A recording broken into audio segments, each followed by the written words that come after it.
advantage. That's what happens when you win game one of a best-of-3 series. But the Hawks will respond. I mean, this is Brian Goorjian we're talking about. He says we were embarrassed. He said they were harder. He gets a response out of his team every time. Jalen Adams on our screen right now, as Joe mentioned, was presented with his MVP to the fans just a few moments ago. How do the Hawks stop him? Was outstanding in game one with 30 points. It's too late. They missed their chance to take him out in the car park. He was dominant, wasn't it? That dominant first half performance that the Kings had, and he was really the head of the snake. Inside, outside, you've got to pick him up at 4-point territory, and you've got to keep him out of the lane. And he really just got whatever he wanted and showed exactly why he was the most valuable player. He's been outstanding. As we take a look at the DoorDash starting lineup for the Sydney Kings, use the code DASH2LA on all orders between now and May 29 to be in the running to take 3 friends or family to see the Lakers play in LA. Wani Swakala-Bullock starting again, as he has for most of the season. You'd expect that he'll get the job on Tyler Harvey again today. And for the Illawarra Hawks, their DoorDash starting lineup, we talk about Harvey, we talk about Jessup. Duop Reith was outstanding. Is Sam Froling perhaps the man to give them more in game two? Oh, he needs to. Yeah, 4 points, 3 rebounds. He's much better than that, and they need more from him today. So the Hawks getting set. They're being introduced to a pretty hostile crowd at Kudos Bank Arena. Let's get to Pete Hooley for the first time this afternoon in the Analysis Centre. Hools, welcome. And you've been taking a look at where things fell apart for the Hawks in that second quarter. Yeah, absolutely. That second quarter, 30-9, they were outscored. Sydney got whatever they wanted in transitions. That means their transition defence, the Hawks, has to be better. We see here, pick-up point from Matan Mays. There's a turnover. He can't track backwards. He's got to stay where he is or meet Ian Clark a bit earlier to try and slow the Kings down. They're too potent offensively to let them get comfortable. So he tracks back. Yes, they don't get exploited here. They managed to get something sorted. Sean Bruce is being sneaky. They put the fire out. So this is job half finished. White's going to go there. Rattan May's going to get to Glover. Either Conrad or Froling, one of you's got to get to the shooter, Ian Clark. He's going to be wide open. They just look at each other. Easy ball movement. Knockdown 3 for a knockdown shooter. Here's what Xavier Cooks does well that the Hawks have to try and maintain. He gets on the glass and he goes. So he gets a rebound here. Jessup does really well to slow it. So here we go. They've slowed down in transition, but this is why it's still called a transition bucket. The job's not finished because you've got a mismatch. Jessup's guarding Cooks. If you're Tyler Harvey, Swakala-Bullock's not a shooter, you've got to tag Xavier Cooks on this roll. Froling can't do a whole lot. He's got the MVP in the corner. Just look at the smarts from Glover. Cooks uses his body. Easy 2 points. They scored 30 points to 9 in transition. Basically got whatever they wanted. Not too far away from the opening tip. Nicely done by you, Pete, as we welcome in Zach, who's our Kmart ball kid for today. Well done, Zach, and great to have you involved as well. Liam, who wins this game and why? Jeez, I had the Hawks to win the series, but now that Sydney have won game one, they're on their home court, I think they've got the edge. Our officials once again, Vaughan Mabry, Michael Aylan and Ruben Woolcock. Game time at the Cube. And the MVP in possession first up, Jalen Adams. Jarrell Martin, quiet in game one, didn't see a lot of him. Xavier Cook stripped. Ideal start for the Hawks. Cleveland from one end to the other with the opening bucket. Perfect start. Turning defense into offense. Antonius Cleveland, active hands and out in transition. They didn't get enough of those kind of buckets in game one. Well, they didn't. And Antonius Cleveland, I mean, he had a good game in terms offensively, but he's their defensive spark. So just his body position was better. He's got good hands. They get off the races. They're easy points. Defensive player of the year, Cleveland. Doing defensive player of the year things. It's an early foul on Sam Froling. We highlighted him pre-game. The other thing with Sam Froling from game one, 22 minutes was all that we saw him in. And down the stretch when the Hawks made their run, Halls, Brian Goorjian didn't go with him. Well, he didn't. And he's got a tough matchup. He's going against Xavier Cooks for a lot of the time here. He's matched up with Jarrell Martin. There's no time we can really take a break on that end. So he's got to give Brian Goorjian what he wants. He's a crucial piece to this Hawks outfit. That is just a tough bucket from Vasiljevic. Stops on a dime, knocks it down. 5 of 6 in game one. DJ Vasiljevic from the field. Shooting the ball with a lot of confidence right now.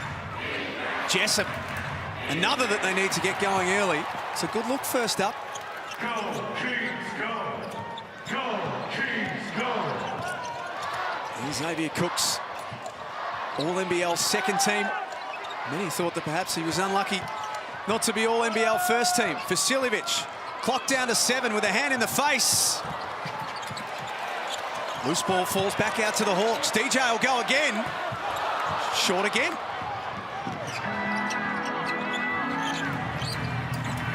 Tyler Harvey in that matchup we spoke about, guarded by Wani Swakala-Bullock. 4 of 12 in game 1. Reith had Jessup back door. The next star couldn't finish off. Good hustle by Cleveland. Back out for Reith. 1 of 4 to start the game, the Hawks. Had some good looks. Reith wide open. Jessup had a really good look that first possession. Well, the Kings turn offensively. A mismatch here. Cook's guarded by Jessup. Gives it up for Jarrell Martin. Likes it from that spot. Good pass. There's Luke Longley. Bogues, Paul Smith watching on. It's a really good pass. Xavier Cooks. Knocks it down. Jarrell Martin and Sam Folling. He's just got to be a little bit more aware of Xavier Cooks trying to be really aggressive to make a move, or he's looking to pass. Maybe take another step towards Jarrell Martin. We know he can knock that down. Adams. As the shot clock rolls into single figures. Cooks rolls to the basket. Nice D from Jessup, but Cook stayed with it and scores. Well, the contest, it's just a little too late. Once Xavier Cooks catches it that deep, maybe he might not finish the first one, but he's an elite offensive rebounder. Tyler Harvey. Love that from Tyler Harvey, trying to get himself going. Get to his little floater game rather than shoot a contested 3 or anything to start. And on this end, that's too easy. Xavier Cooks just getting to his spot. He's got 4 points, 4 rebounds already. Starting to have impact. He scored the first bucket of the game, Illawarra. And Sydney went on a 7-0 run to give themselves an early 5-point lead at Kudos Bank Arena. Froling is fouled and will get himself on the line. It's easy not to notice that little drop-off pass from Jalen Adams because he drops so many dimes throughout the game and sets so much up, but beautiful little find for Xavier Cooks down the lane. Joe Healy courtside. Yeah, it's been really interesting to see how these teams have come out in this one. Watching the warm-up, it was quite a weird atmosphere. You could tell that there was a lot on the line for both teams, obviously for very different reasons. But I spoke with some of the Hawks players and stuff, and they were quite serious and almost a little bit anxious out there. And I couldn't quite work out if they were maybe flat and lacking energy, or if they were so locked in and focused that they'd come out and explode out there. So just keep that in mind, I suppose. And I guess I look forward to seeing how they respond after Friday. Well, and Hammer spoke about it off the top, Joe. Thank you. The word embarrassing, that's savage in the post-game script to come out of it. It's Cleveland. It started well. Xavier Cooks blocks that shot. Well, Jalen Adams pulls up. He misses. Pools, give us the player's perspective when you read and hear that your coach labels your performances. Reith lays it up. When he calls you embarrassing. Well, I think the reason he's saying that and using such a strong term as embarrassing is that's the way they were playing earlier in the season. In terms of defensively, not really trying to be energetic, get up and in. Good take there from Jalen Adams. They've turned a corner. And for Brian Gorge, they look, this is the finals now. We've got to keep playing the way that got us to finish second. That's where I think he feels like they are embarrassed. That's not the Illawarra Hawks we saw in the last 6 weeks of the season, especially getting put on the back foot. To be outscored 30-9 in that second quarter on your home floor, you're always going to be chasing your tail, and they had a chance. And the other thing, he took it back to last season, game 2 of the semi-final series, when they had an opportunity to close out that series and get to the grand final, and they laid an egg on their home floor. So they need to respond today so they get another look at it in game 3. Xavier Rattan-Mays getting some early minutes. Had his struggles in game 1, was 4 of 18 from the field. Jarrell Martin, nicely done. And that's just way too easy from an Illawarra perspective. You have to get back, wall up and contain the ball, because the Kings scoring early offense right now way too often. Those two clips I showed of transition in the second quarter, good knockdown there from Ratan Mays. You could have picked any possession basically in the second quarter. It was just too easy. And when they did their job, they slowed the Kings down. They just thought like the job was finished. Okay, we've stopped them scoring, and they fell asleep. They didn't put the fires out, and it was just too easy. And again there, yes, it's not a transition necessarily, but you mismatch. So how do you put that fire out at the time? You can't just live and hope. Back-to-back scores from Jalen Adams, just cutting through the Illawarra defensive structure. Harvey's floater goes. Back to a three-point game again. That's a positive sign for Hawks fans. Harvey stepping up, knocking down shots, getting to his spots. Just 10 points in game one. Need him up and about. Foul called there. Trying to stay in front of Jalen Adams. But Tyler Harvey, hugely important. He's now 1-3 in the finals in the NBL, Harvey. 24 points in the game that they won last year, game one against Perth. 10 points in each of the games since. They need him being a high-scoring offensive punch. Come back to Tyler Harvey after this timeout, Liam. Chemist Warehouse timeout, 15-12, 4:17 remaining. Here's the GOAT. Roll snap, roll snap. The second shot's a great shot, great shot. Great shot. No, I'm just saying, reverse, second side. You're doing a terrible job now on the drop and protecting the fucking rim. Do your job. It's this end. We're doing good here again. More, fucking more. The pickup, talk this. Don't be gentle on the switches. Be a motherfucker this end.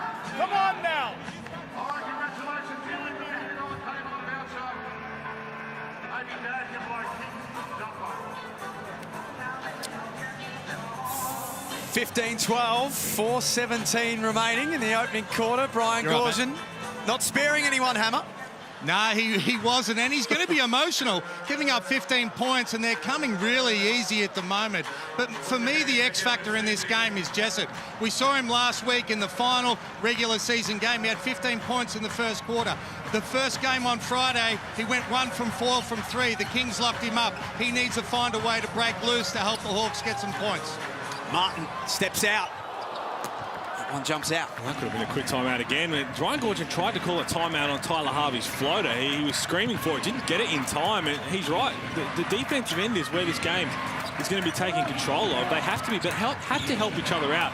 One-on-one, we know Cleveland is going to do his thing defensively. Good knockdown from Ratan Mays, but you can't just rely on him.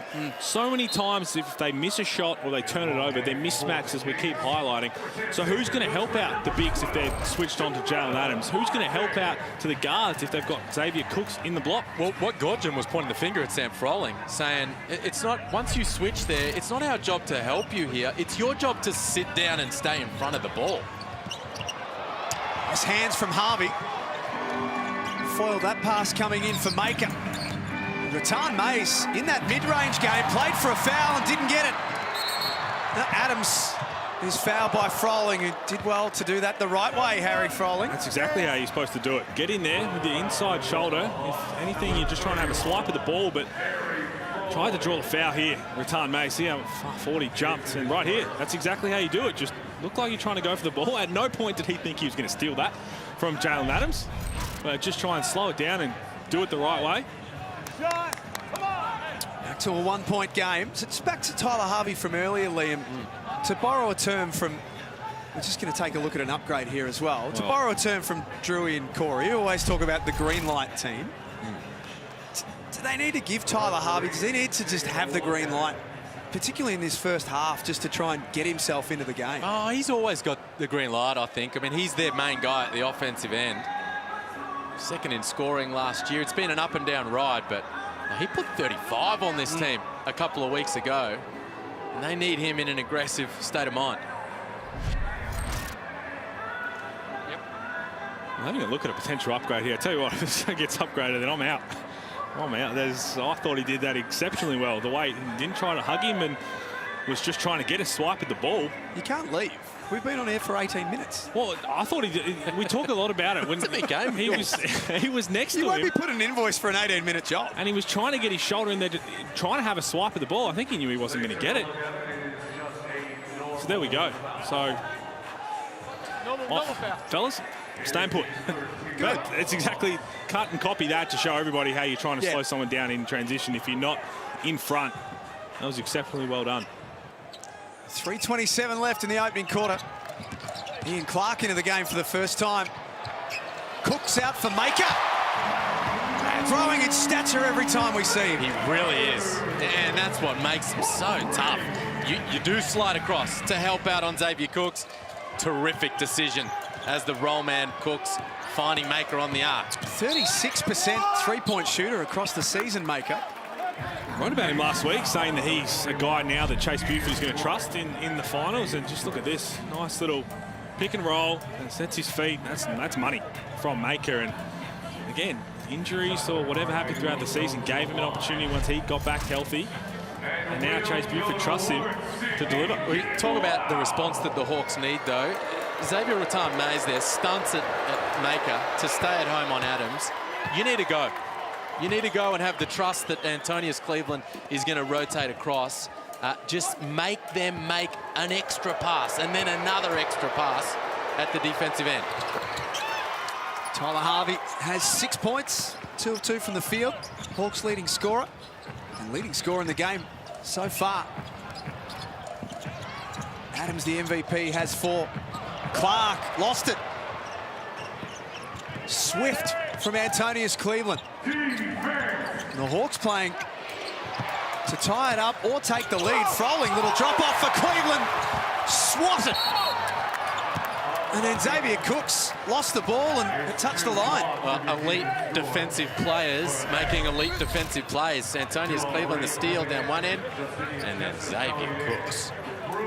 Terrific rim protection to send that away. Cooks and Maker were all over that. Seagulls on a hot ship, the both of them. If Cooks didn't get him, Maker was going to. 14 on the shot, guys. 14. Seagulls on a hot chip. I rate that. Never heard that one before. No. Where have you been? Rattan-Mays into the paint has started positively. Harry Froling for Rattan-Mays. Feet set. Oh dear. That's going to be a shot clock violation. Really good patience, but sometimes you just got to shoot the right shot. That's twice that Harry Froling got the defense up in the air, made the right play. And this is the extra hustle we're talking about at the defensive end. Look at Maker just run here. Force them to have to do one more thing offensively, and the turnover result. And that's just putting the fire out. At the time, we keep saying that phrase. Well, Xavier Cooks put the fire out of Froling after Maker left his feet.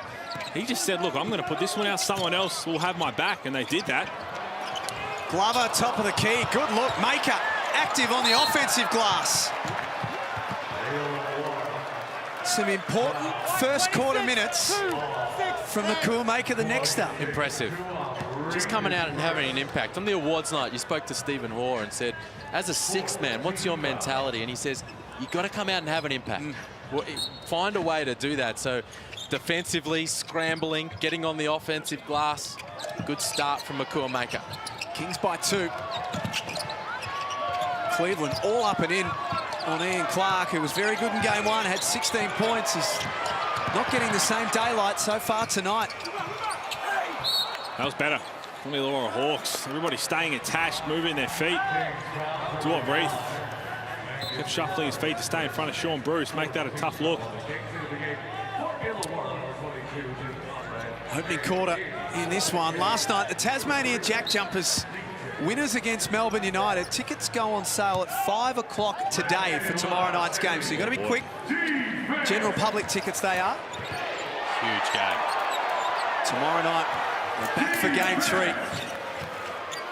What a night it was last night as well. We'll talk more about that at halftime. Reith, turnaround jumper, drops.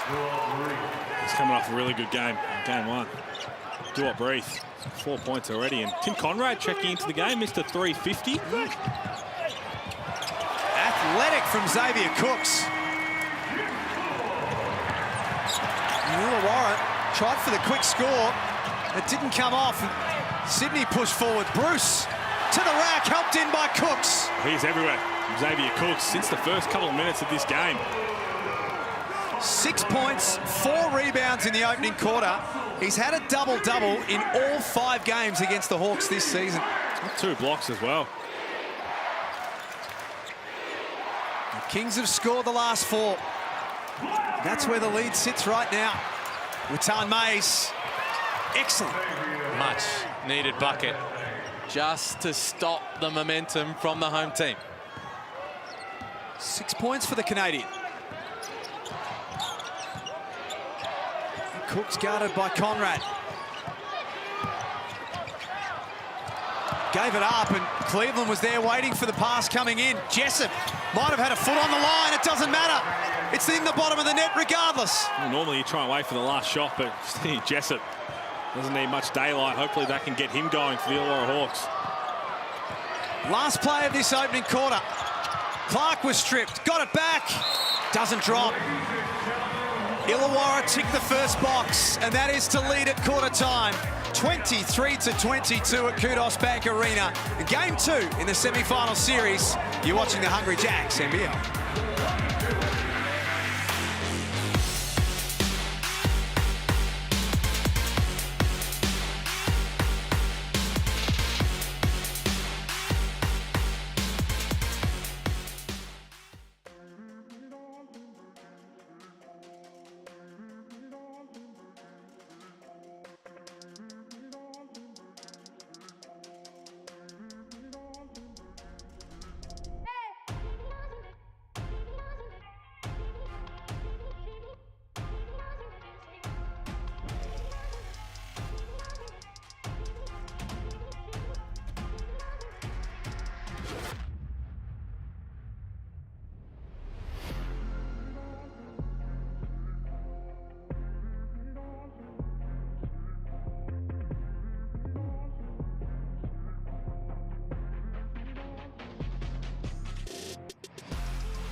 Quarter time at Kudos Bank Arena. It's the Illawarra Hawks who lead it by 1, 23-22.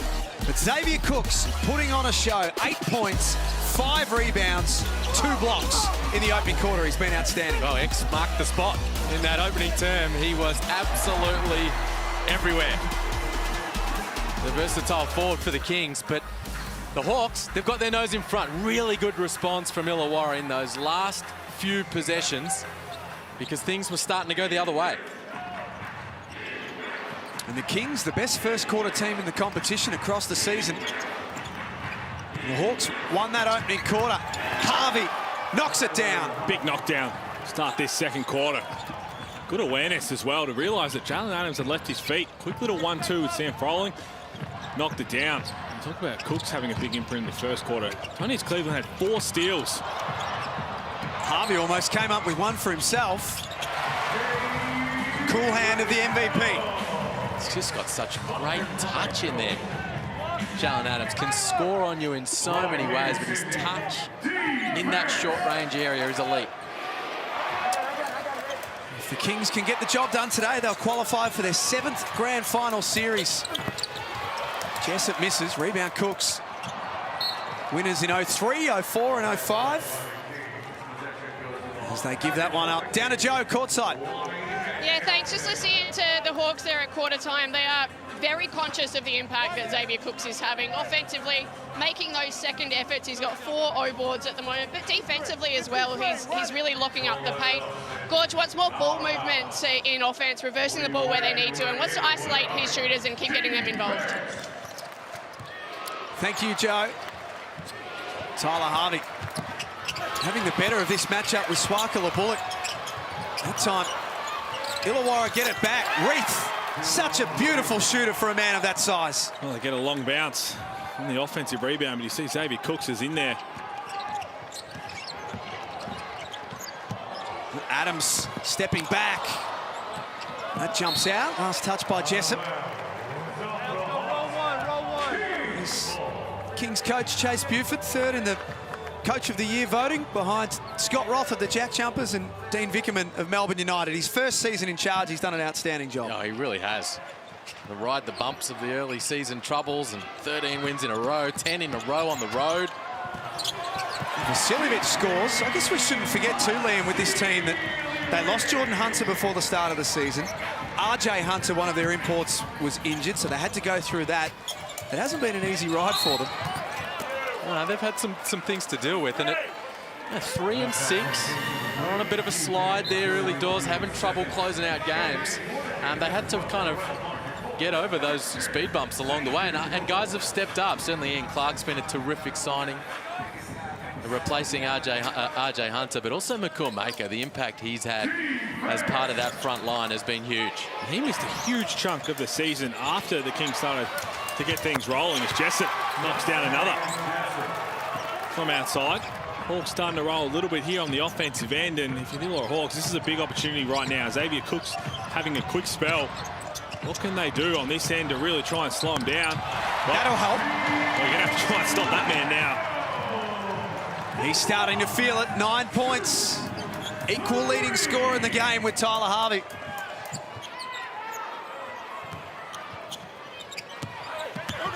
Jessup went past Adams. Nice take.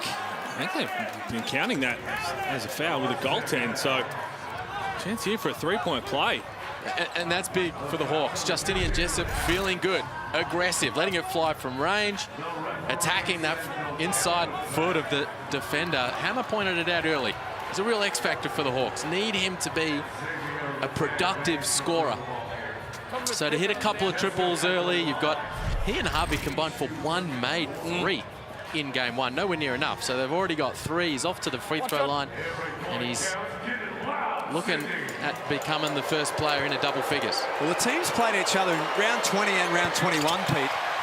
In those 2 performances, Justinian Jessup had 5 made 3s in both games. Fast forward to game 1, not the same success. All we know is a key piece to the Hawks. I mean, when it comes down to in the crunch time, they're not going to play a really deep roster, especially in a game like tonight. They're going to trust their main guys to get it done. Reith on the move. Has himself up to 8 points. He's in a nice place offensively, isn't he? Hit a bunch of 3s in game 1, 26 points. And he's flowing early in this one. This has been a great start of the second term for the Kings. For the Hawks, I should say. The Kings with some work to do. 2 more for Adams, into double figures on 5 of 7. Well defended initially. Justinian Jessup being physical, kept his hands out, moved his feet, and give up an offensive rebound.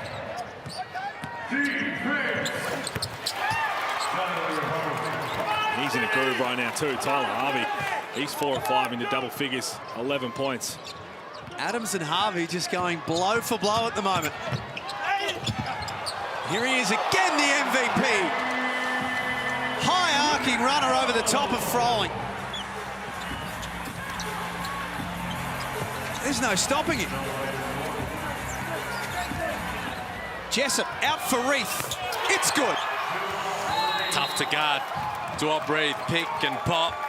He can beat you on the drive. He can beat you in that mid-range area, but he can also stretch it to long range. Both teams having a little trouble at the defensive end in these last few minutes. Here's Harvey wheeling and dealing, getting his to his little spot there, the floater. Can't let Adams turn the corner, get right down the lane, and then down the other end, pick and pop.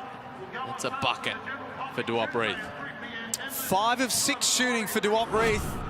Was excellent in game 1, had 26 points and 13 of those in the fourth quarter. Shane Heal's courtside. Hammer, it feels like things have gone up a notch in this second quarter.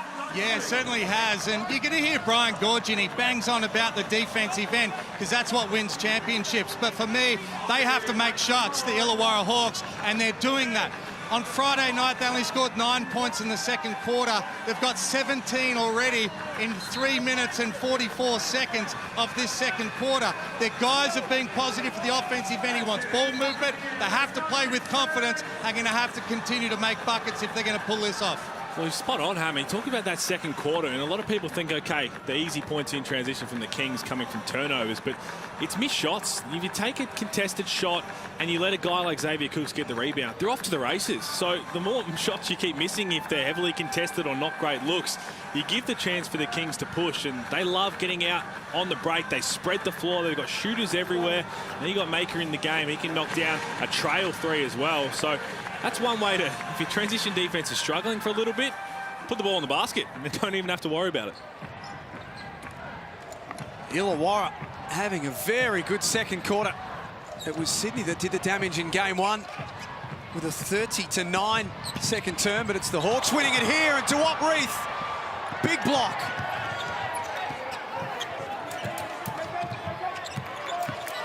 Jessup back down to Rattan Mays. He'll like his chances against Adams and scores. That's his go-to move. It's not just a regular mid-range jumper. He likes posting up guards. Just gets a little bit of a push off with his body. All legal. Just gets to his spot, knocks it in. The Hawks have got 42 on the board. This is much more like it from Brian Goorjian's men. Clark picks up the foul and gets himself some free throws. Talk about the tempo, the point you were making there, Pete, about you put it in the bucket, you can set up your defense. Right now, the Hawks have control of the tempo of this game. You know, you're forcing Sydney to execute in the half court. See, they've got a lot of talent. They can still put points on the board in that regard, but you take them away from what they do best, which is push the ball in transition and ram it down your throat. 82% free throw shooter across the season. And Clark, as we get down to Joe Healy courtside. Yeah, just following on from the discussion about Duop Reith, obviously 11 points so far in this one, but you get the feeling that he feels he really needs to lead by example for his teammates. He's taken a big step up from a leadership point of view in this back end of the season. I know he was really disappointed after that game 1 loss, and I think he knows that he can have a big impact to get them over the line today. He's a hugely important figure for them. When Illawarra were flying early in the season, Duop Reith was flying. Throwing. Tries to bank it home. That's out of play, and it'll be a Sydney ball. And then in the middle of the year, Liam, when Illawarra were in a bit of a trough, Duop Reith was in a bit of a trough at the same time. Yeah, and look, his numbers were really nice. In game 1, the 26 and 11, but he would have been kicking himself. 3 of 11 from 2-point territory. Missed a lot around the rim. And then as the help defender on pick and roll coverages, and then at the rim, he sent that shot away a few possessions ago. He needs to be a presence at that end of the floor. Sam Froling thought he might have been fouled there. Physicality's going to go up in the finals. This might go away a little bit. And in terms of last night's game, which went away a lot. Bit of WWE. Feel about that one? They completely lost it for a couple of possessions. All we were missing was a steel chair and a baseball bat wrapped in barbed wire at one point. Cleveland. That's going to be an offensive foul. That's an easy call for the officials. Well, that's the scout on Antonius Cleveland. He's charge prone. He's right-hand heavy and out in transition. Yeah, he can put the jets on and is a tough cover, but wall up. Get ready to take the contact. 4 steals for Cleveland now, but picks up the offensive foul. Just a great read from Jarrell Martin as well. You mentioned walling up. Xavier Cooks, these guys who jump straight up to wall up. He was always going to take that charge rather than just stand there and meet him at the rim, maybe a step back and try and wall up and contest. Took a step forward, stood still, took it through the chest. 42-35 at Kudos Bank Arena. Game 2 in the semi-final series. Jarrell Martin swings cross court. The extra pass for Adams. Beautiful drop off, and Jarrell Martin is fouled. Good ball movement. As we've highlighted, you've got to be on the move. You've got to be rotating. Pass comes across. Cleveland's one who picks it up. Jessup tries to stop Jalen Adams. Breath comes over, and then it's just a really good cut from Jarrell Martin. But it's that straight line drive that kills you. The rotations were there. Justinian Jessup just needs to sit down and slide his feet, stay in front of Jalen Adams. Now, easier said than done, because you got to take away the 3 balls exactly as right. well. That's what makes him so tough to guard. But those straight line drives will kill you every time. Average 16 points, 8 rebounds across the season, Jarrell Martin. Very similar numbers to the previous season where he led the Kings for points and rebounds. He plays at such a high standard.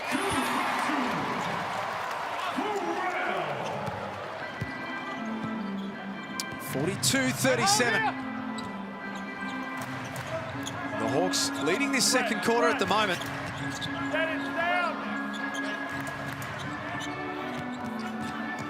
Froling gets all the way in with the right hand. Couldn't finish off, and Cleveland juggles it out of bounds. Well, got to his spot. No, he can finish with either hand. Sam Froling just didn't get the bounce. Good effort from Cleveland trying to get on the offensive glass.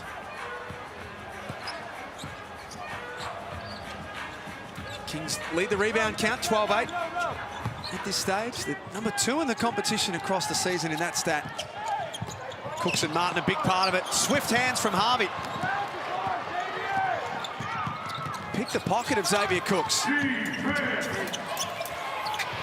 Cleveland out for Harry Froling, who walks. Gorgeous doesn't like it at all. Harry Froling, he had to take a shot. He's had a couple of opportunities, made the right play with the shot fake, but someone's going to make a drive for your defender. You can see him trying to get in there to help out. He's going to be locked and loaded. Just get ready to catch and shoot that one. Martin tees it up.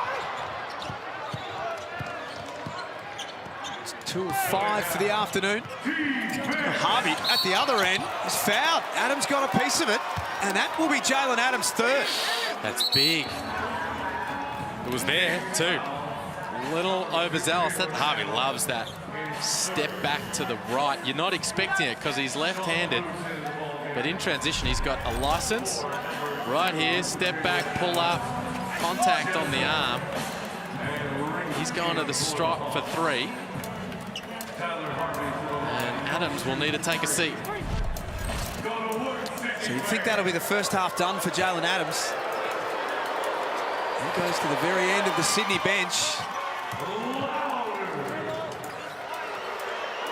The Hawks' response from game 1 so far, still a long way to go in this game, but has been an outstanding response. As Liam mentioned off the top, he's always coming. Brian Gorgia was never going to let them come out flat like they did in that second quarter. And I'm sure as soon as that message, as soon as that siren went, we would have a chat with Brian Gorgia, and they'd be itching to get to game 2 to try and right what happened. They lead it by 8. They had 33 on the board at half-time in game 1. They've already got 45 with 3 minutes still remaining. Clark's runner no good. It fell back into his arms and scores. This is what Clark does so well. Adams goes out, 3 minutes to play here. He knows it's time for him to step up. Ball's going to be in his hands, and the Kings will play through Ian Clark. Froling left open. Got it! He owed him one. Harry Froling. That one he was locked and loaded, ready to go. Good pass. And that only comes about because Antonius Cleveland was hiding underneath the hoop. So that's where the original pass was trying to go to. Was Cleveland for a layup. So we'll have another look at it here. Good shot for Jessup. Jarrell Martin has to cheat because Cleveland's underneath, you see there, and Harry Froling gets a wide open one to knock down. He can shoot that shot, Harry's a 42% shooter from outside this season. This, in the context of this series, this is a big lead right now.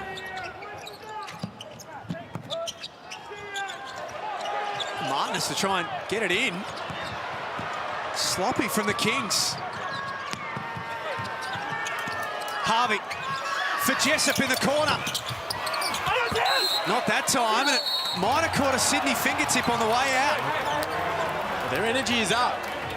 The Kings won the energy battle in game one, especially in that first half. But right here, and that could go either way. Well, that got Martin right at the end, for sure. Harry Froling saw that. But denial for the inbounds, forcing the turnover, getting on the offensive glass, winning it back. Chase Buford, no doubt, will deliver that message. They are out hustling you on your home court right now. Chemist Warehouse timeout, 48-39. The Hawks have beaten Sydney twice this season at Kudos Bank Arena. Not many teams can say that. It's a tough place to play and a tough place to win. Well, it is. Especially in the Freeway Series, you know, this rivalry's been heating up, and we forget about it because of the elite games they've had recently. Forget about a game earlier in the season, a little bit of push and shove, a little bit of extracurricular, and even after the last regular season game, after the siren finished, there was a few words exchanged.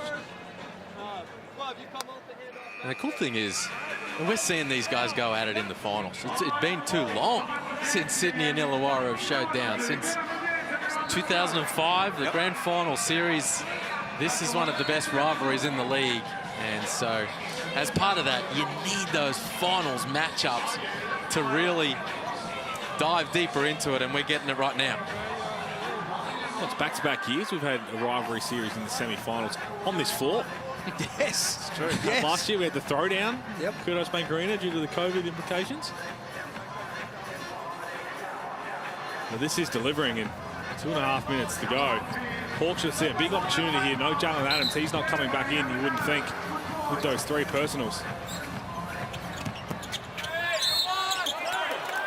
Jessup draws the foul on Sean Bruce. More free throws coming for the visitors. Good execution from the Hawks and a really good read from Justinian Jessup. He gets his defender on his back, so he turns the corner, puts it on the deck, gets into that short-range pull-up, and he's off to the free throw line. I love that read from Justinian Jessup, because so often you've got a shooter coming off that and you know the defender's behind you. Might run to the 3 or the mid-range. He knew he had that advantage to try and get deep on that curl. He's starting to have an imprint in this game.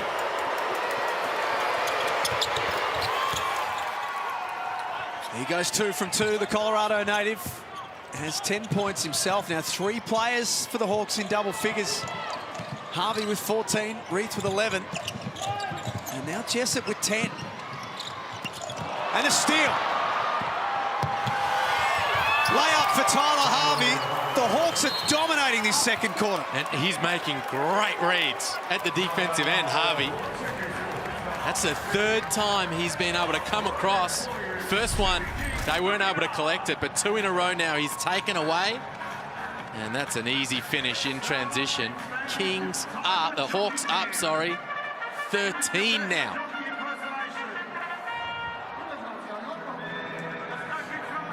Here is that whole possession. Just watch, with no Jalen Adams, they're just switching everything. So everybody's switching, everybody's on the move. Late switch here, then there's going to be another switch. They fall asleep a little bit, but Tyler Harvey comes across to get a help. He's credited for 3 steals. He's had his hand on about 6. So they've got 9 steals as a team, and this is, again, they're able to do this, be able to switch 1 through 5, because there's no Jalen Adams on the floor. They're not trying to have whatever scout they've got on the ball screen. 29-17 this quarter, and Tyler Harvey has led the way for Illawarra. 16 in his own right on 5 of 6 shooting. He's been phenomenal. Yeah, he's in a groove. And this is what they desperately needed from this guy. Sign him to a multi-year deal because they know he can be an electric scorer, and they need it to happen in the playoffs. Wasn't at his best in game 1, but in this first half, he's been brilliant. Long range, short range, getting after it at the defensive end. And 16 points. He'd only missed 1 shot. Brilliant first half performance from Tyler Harvey. 52-39. There was a point the difference at quarter time. It's not the case now. Sydney have got some thinking to do. Antonius Cleveland swats it out of the air, and the layup at the other end. Incredible. That was the extension on that block from where he took off from. Clark off target. Vodanovic out there after a DNP in game 1 of the series. Clark with the knockdown that time. That's what Reith thought his job was done and was starting to get out and leak in transition. Good effort from Vodanovic to get Ian Clark. He was never going to miss another one wide open.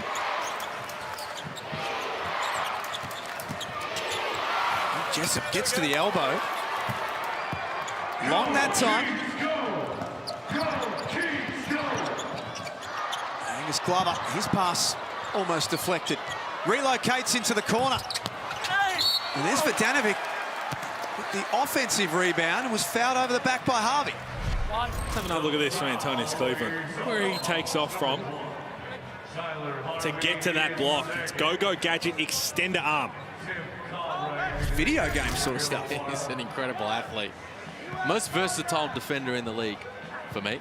Xavier Cooks is certainly in that conversation, but we know he's named Defensive Player of the Year. But his ability in this series to play key minutes guarding Jalen Adams and then in a moment switch over and guard Xavier Cooks, one of the toughest power forwards in the league. Incredible versatility. I don't think there's anybody else in the league who can do an elite job on both of those guys. We spoke a little bit about the turning point in their season. It was Antonius Cleveland making plays like that, what he's done in this first half, getting in the lanes, doing all the things that he does well on the defensive end, that he basically said, we're struggling to guard anybody as a team. I'm setting the tone. Everyone's going to come along for the ride or they're not. And everybody bought in and they turned it around. It's back to 10. Cleveland short. Harvey made a good read, but just wasn't quite tall enough to hang on to that rebound.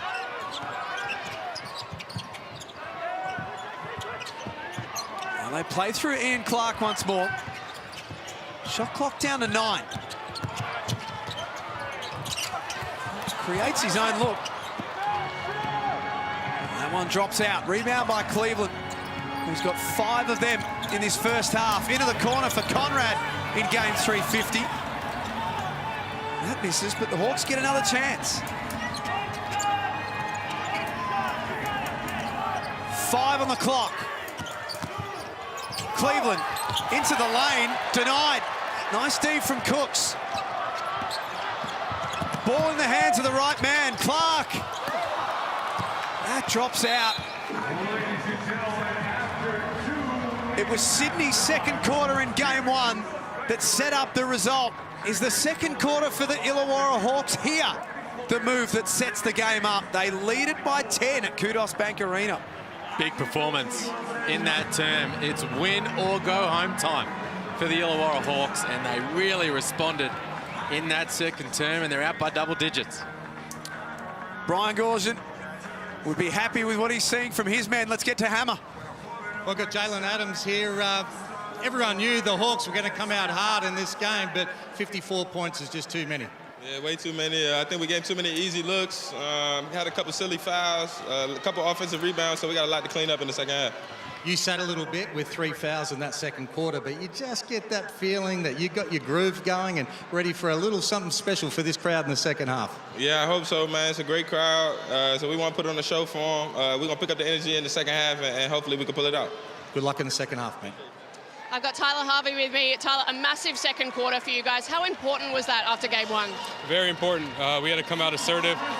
They're a great team, man, so it's going to take 4 quarters to compete with Sydney, so we're off to a good start. 16 points for yourself in that first half. What's got you feeling so good out there? I'm just trying to take what the defense gives me. We have so many weapons. We got a good offense right now. We got to keep this flow going into the second half, though. Good luck for the rest of it. Illawarra lead at 54-44, and Tyler Harvey can make his way into the halftime huddle. Very pleased with his performances. 16 points on 5 of 6 shooting. He leads the way for the Illawarra Hawks. It's a big lead. We'll pull it all apart next in the halftime show here in the Hungry Jacks NBL.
Kings by 10 points at halftime in Game 2 of their semi-final series. Shane Hill alongside me. Hammer, what was your assessment of that first half?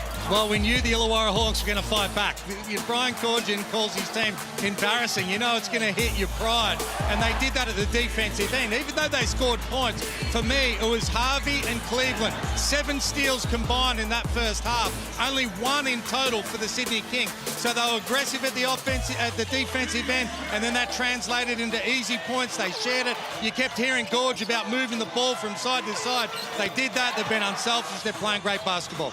No doubt. What about for the Sydney Kings? What do they need to do in this second half in order to get back in this game? Well, they've got to get stops, and now with Adams coming back into the game, he's got 3 fouls, only played 13 minutes, but he's got 13 points. You know, he's got his groove. Cooks look great early into the game. Once they start scoring, then they can slow them down at the offensive end. But right now, the Illawarra Hawks, they had all the answers. Look at the field goal percentage. Both teams shooting the ball really well, and really for me, it's just the 10 turnovers for the Sydney Kings that's really hurt them so far. Sydney Kings as well, 4 from 14 there, 28% from deep. What about Jarrell Martin? I think he's minus 10, 7 points. Does he need to get himself into this game? Yeah, but he gets himself going by other players as well. He needs Jalen Adams out there. Once he gets going, he gets into the lanes, creates easy baskets. Same with Cooks. You saw one time Cooks went to the block, drew the double team, Martin hit the 3 on the weak side. They need to get that flow going, but it starts at the defensive end. They can't give up 54 points in a game. They have to win to go to a grand final, and they'll be talking about that right now. No doubt. We'll send it back up to the commentators now. Jack and Pete, take it away. Thanks, Joe. Thanks, Hammer. 54 on the board for the Hawks, as Shane said, similar to the 52, Pete, that Sydney had on the board at halftime in Game 1. Well, I think the most impressive thing for me has been their defensive. And as a team, yes, Harvey has 3 steals, Cleveland has 4 steals. They only get those steals if everyone else does the work early. And that's about shuffling your feet, playing with your chest, and forcing someone not to get a wide-open layup, a wide-open shot, have to make an extra pass. That's when Harvey comes in. That's when Cleveland comes in. They're off to the races. Liam Santamaria is in the analysis centre. He's taken away Hull's toy that he played with in the pre-game. Now, Pete was looking at the defensive transition for the Hawks and where it went wrong in Game 1. Liam, what are they doing better in Game 2?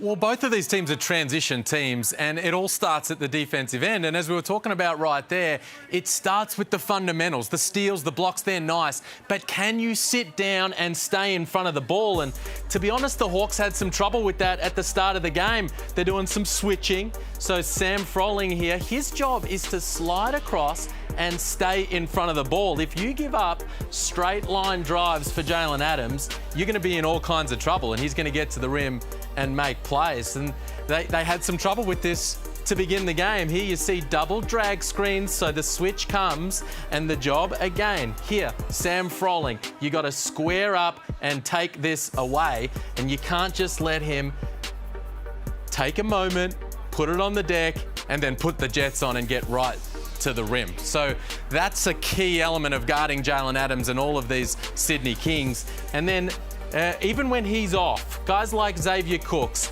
Tim Conrad comes out onto the floor, they get the switch. Now, how well do you stay in front of the ball? Now, the aim here is to try to force these kind of drives from Xavier Cooks. And if you can, this is the result. He slides his feet, he takes away the angle, turnover. Now you're out in transition. This is where the Hawks want to live. Justinian Jessup finds the arc. Bang, they knock down the 3. That was the story for the first half. The Hawks, they solved that problem. They stayed in front and they got off to the races. They've made a lot of necessary adjustments from Game 1, Liam. No doubt about that. It's half-time at Kudos Bank Arena. The Hawks, away from their home floor, playing to keep the series alive, lead at 54-44. And a reminder that you too can play like a pro thanks to Bunnings Warehouse, who are giving you the chance to win your very own court at home. You can enter now at win.nbl.com.au/Bunnings. I only worked on shooting, which is why that's really all I can do. I had a basketball hoop and a little trampoline. I used to play back there for hours with my brother and get beat up a lot, but it was a lot of fun in the meantime. My dad built one, so I had a little bit of like a half court going on, and that made my life the best, so I could never complain as a kid. That was kind of like our sanctuary, our getaway from everything.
We're ready to go for the third quarter in the semi-final series between the Sydney Kings and the Illawarra Hawks. The Hawks lead by 10. Jalen Adams back out on the floor to start this third quarter, but has 3 fouls. Well, that's a massive key to begin this second half. He needs to make sure he keeps his hands out, stays clean at the defensive end, because an early 4th foul on Adams would be huge for the Hawks. If you're Illawarra, I'm going to try and isolate him a little bit. Test him out. Is he going to put his body in there? Is he going to have a little bit of a mental lapse and have a swipe at it? But also not try and force that foul too much and get out of your offensive flow. Courtesy of the stat man Mark Slocum, the best in the business. Since the NBL switched to the 40-minute game era in 2010, no team has come from 10 down at halftime to win a playoff game. It's a big challenge ahead of the Kings. Martin gets them started in the right fashion. Well, if anyone can do it, it'll be this Sydney team, because they are in a really nice groove the second half of this season. And at home in front of this nice crowd, they'll be able to get things turned up. Jerome Martin, 3 of 5 in the game now. And Reith had to give it up. That's great defense. What a start for the Sydney Kings. And tell you what, Liam, you praised at halftime about the adjustments they made on the defensive end. The Hawks, you also got to pick and choose what you're happy to live with. But Smuckle drives that first possession. Here we see the team defense from the Kings. Sam Frolin's guarding Jerome Martin in the corner. We know his ability to shoot the 3. Smuckle is going to go into the body of duel to try and score or hit a floater. Maybe that's what you'd rather live with, rather than a wide-open 3 in the corner. Xavier Cooks into double figures. May have got away with a little chicken wing. Little chicken wing hook, but doesn't matter. It's going to count. 10 points, 7 rebounds, 3 blocks. He's in double-double territory again. And Adams for Vasiljevic. Deep 3 is long. 10 unanswered points for the Sydney Kings. That bucket's going to be waved away. We talk about responses. This is a big response from the Kings to start the third. Really strong start, especially at the defensive end. I mean, that would have been a timeout, Brian Gorgon, if Vasiljevic knocked in that 3. Picks up his 3rd foul right there.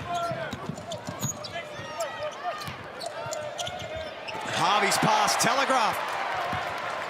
Cross court, Martin picked it off. And they get a score here. Timeout could very well be coming.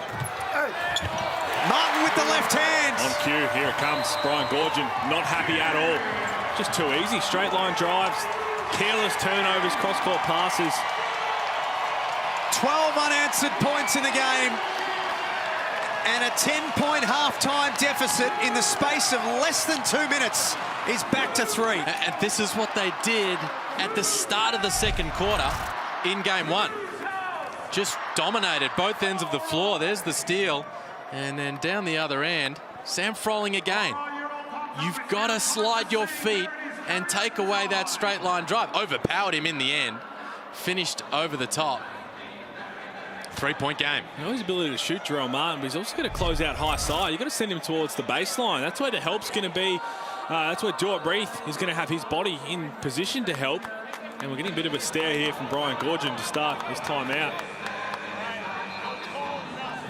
But that's exactly right. It's just the simple things, the straight line drives, and then that either comes from 1, not moving your feet quick enough, but 2, the way you close out. If you close out low side and invite someone to go middle, it's tough because they're not fundamental, genuine bigs. Both Martin and Cooks, they like to put the ball on the floor. They like to be able to play with it off the dribble as well. So you can't play them like that. And it's tough. That's what makes this team so tough to guard. Yeah. You know, you've got your bigs have to come out and guard agile guys on the perimeter who can score and drive. But if you're going to win against this team, you've got to get that done. The challenge ahead of Illawarra. Jessup gets a good look. That doesn't drop. The Spinoulis action for Justinian Jessup out of the timeout. There's Jalen Adams. Can't get that one to go. Well, the Hawks push ahead in transition. Froling wants to go to work on Martin. Great D from the Kings. They're forcing turnovers. They're getting the game on their terms. Swakala Bullock. Short.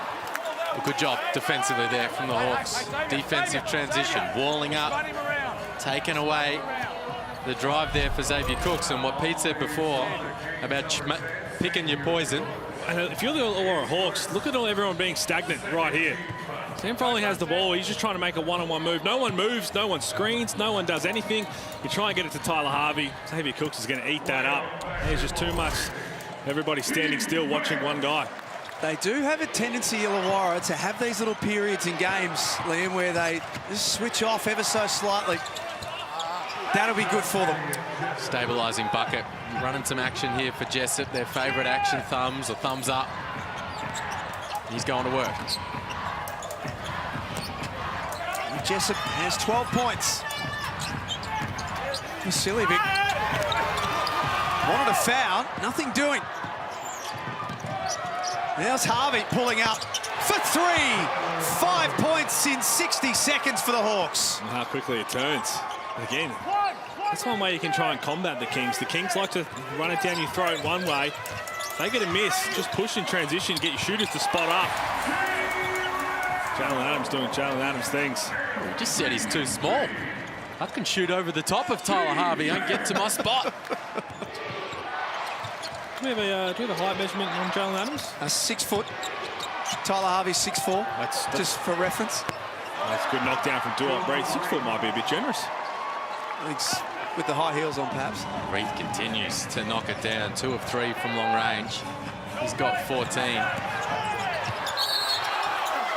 And that's Illawarra's preferred matchup on Jalen Adams. The size and length of Antonius Cleveland. He picks up the foul right there. His second personal. Brian Gorshin not happy with that call, saying that Adams was pushing off with the lead arm.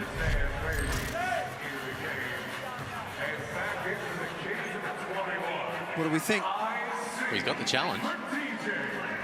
He can go there if he wants to. Chose not to use it. We saw Melbourne last night. Dean Vickerman using an early coach's challenge was unsuccessful, and then more than once in the later stages of the game, he probably would have liked to have had it up his sleeve. We also saw last night, anything like that was going to be let go. There was nothing going to be called. One. Look, it's just Antonius Cleveland's second foul, so probably not trying to burn that just yet, even if there is a possibility of being overturned. Xavier Cooks takes a breather. 10 and 7 for Cooks. The game's leading scorer right now, Tyler Harvey, with 19.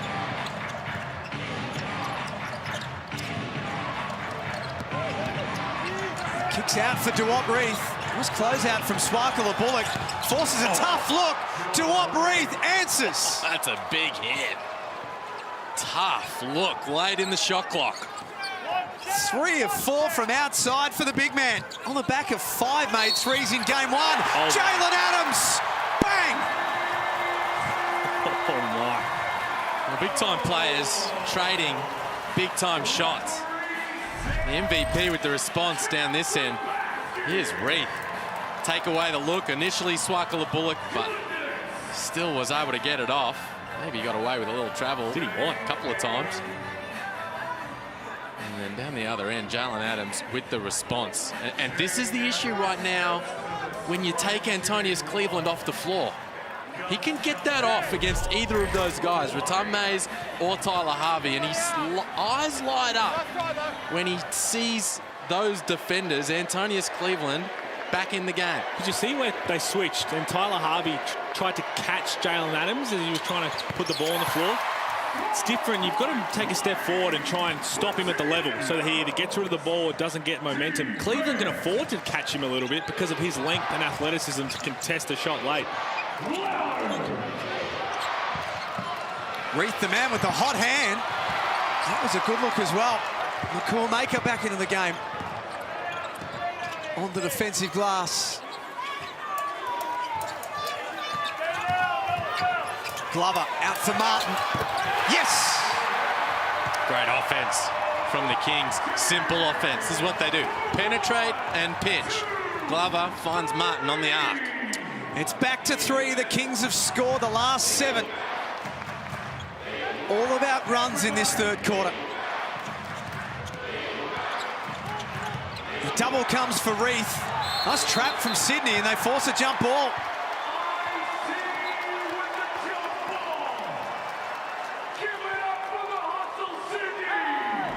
Look at the change in body language from the Kings. It's just a great read from Ian Clark. And he had to go, had to get it, because once he went, Justinian Jessup was wide open in the corner. So you have to be 100% certain that you're going to have an impact on that play. Possession arrow with Illawarra, 4 on the shot clock to work with. Make that 2 now.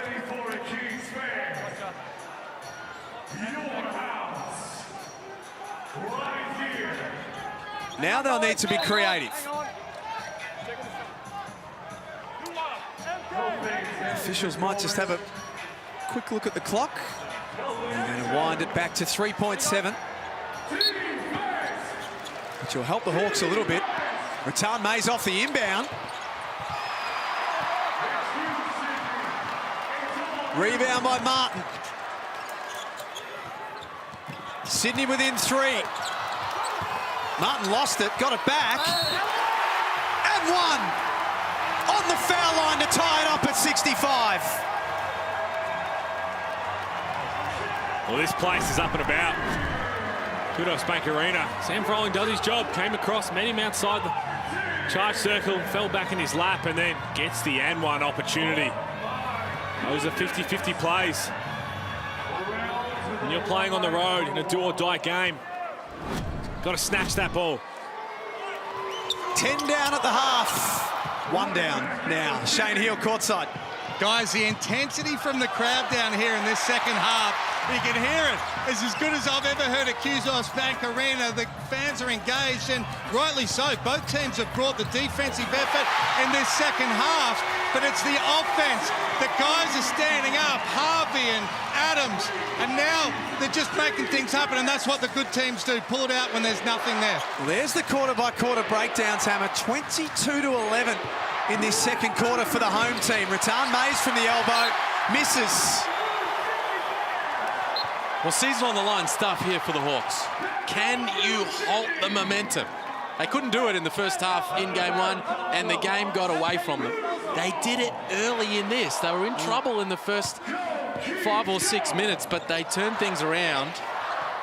It's all going against the Hawks right now. Clark out for Martin. He's had a big third quarter. That one doesn't stick. Illawarra looking to take the lead back. Harvey from deep. Interesting choice. Well, it is because he just checked into the game. It's going to be 3 fouls on Antonius Cleveland. You're trying to hold momentum. You need to get a good shot. There was a contested shot from Rattan Mays before.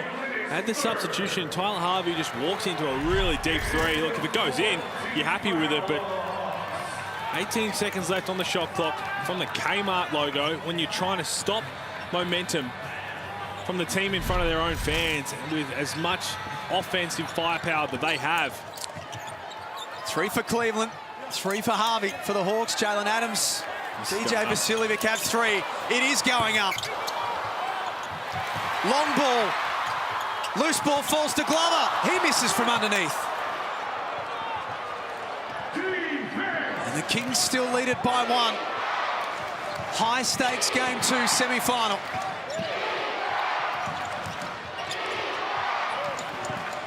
Rattan Mays from just inside the 3-point line.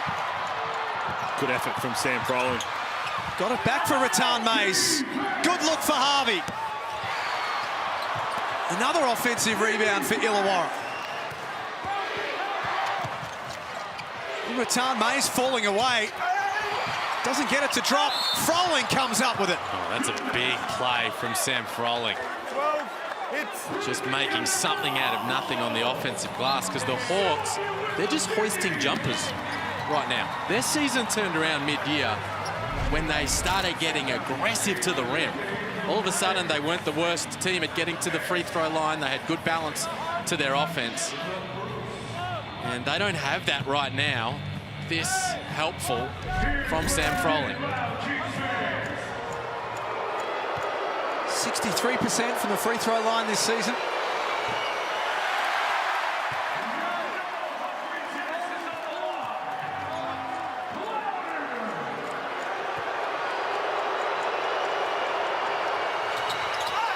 And misses both.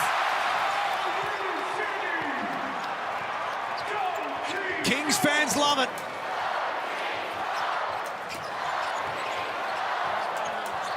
Hammer spoke about that noise. The code word is king for New South Wales basketball fans. Free burgers. Courtesy of Sam Froling. Clark almost lost it. Maker has to get it up. Well, that should have been a shot clock violation. Oh, Harvey gets it in a little deeper with success. Much better. You see Tyler Harvey, he was still thinking any time he can pull the trigger from deep, but just kept the dribble alive, got into the heart of the defense, got to his spot, laid it in. So right here, he's always looking, any chance to maybe stop, pull it back. Really nice move from Tyler Harvey. Puts them back up one. It's exactly what you were talking about, Liam. Yeah, they're playing him for the three. The Kings trying to run him off the arc. They're going to pack the paint and trust in their defense, but he needs to stay aggressive.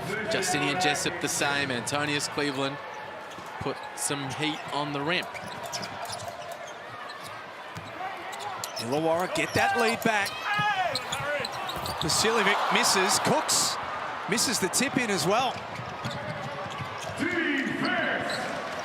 Less than 90 seconds before three-quarter time. Cleveland from the top of the key. Unsuccessful. 22% three-point shooter across the season. That's why he's open. That's the shot the defense wants you to take. Oh, no. Ian Clark, a bomb. Cannot have this dance. Ian Clark putting the moves on. 12 points in 16 minutes. As Liam mentioned earlier, Jalen Adams taking a quick break. Ian Clark's going to get a little bit more aggressive than usual. 16 points on 7 of 10 shooting in game one, Clark. He's backed it up in game two. Rattan Mays' pass was a bit too hot for Froling. Now Glover downhill. A little out of control. He couldn't finish off, and the Hawks will try and take some of the sting out of it. Everyone just catches their breath. It's been a frenetic third term. Harry Froling. That's long. Shot clock switched off for Sydney. Clark to run the play and take it himself. Lost the ball. Rattan Mays from half court. Misses.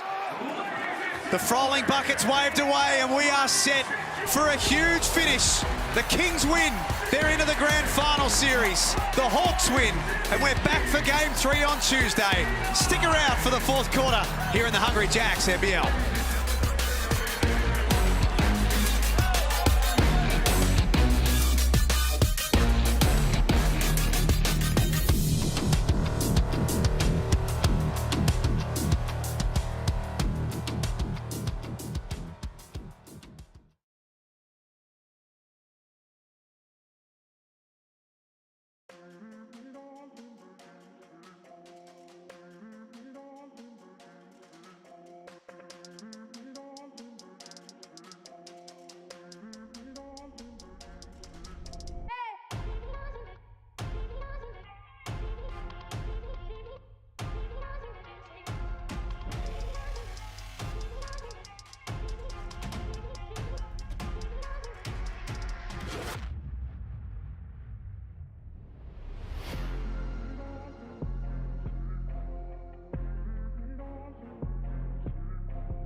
was the second quarter where Illawarra made their run, and the Sydney Kings have hit back hard in the third quarter. They outscored the Hawks 25-13, and they lead on their home floor 69-67.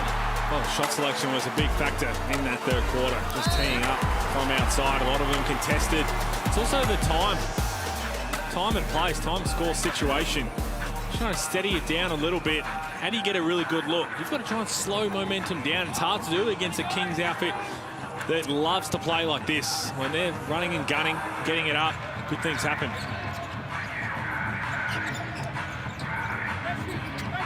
Glover, Bruce, Cooks, Swaka, Bullock. Vasiljevic out there to start the last quarter. That's going to be overturned. Michael Allen saw that. Bruce threw it before Xavier Cooks got there. Because that defense from the Sydney Kings in that third quarter, elite. Kept Illawarra at just 13 points on 5 of 16 from the field and turned this game on its head.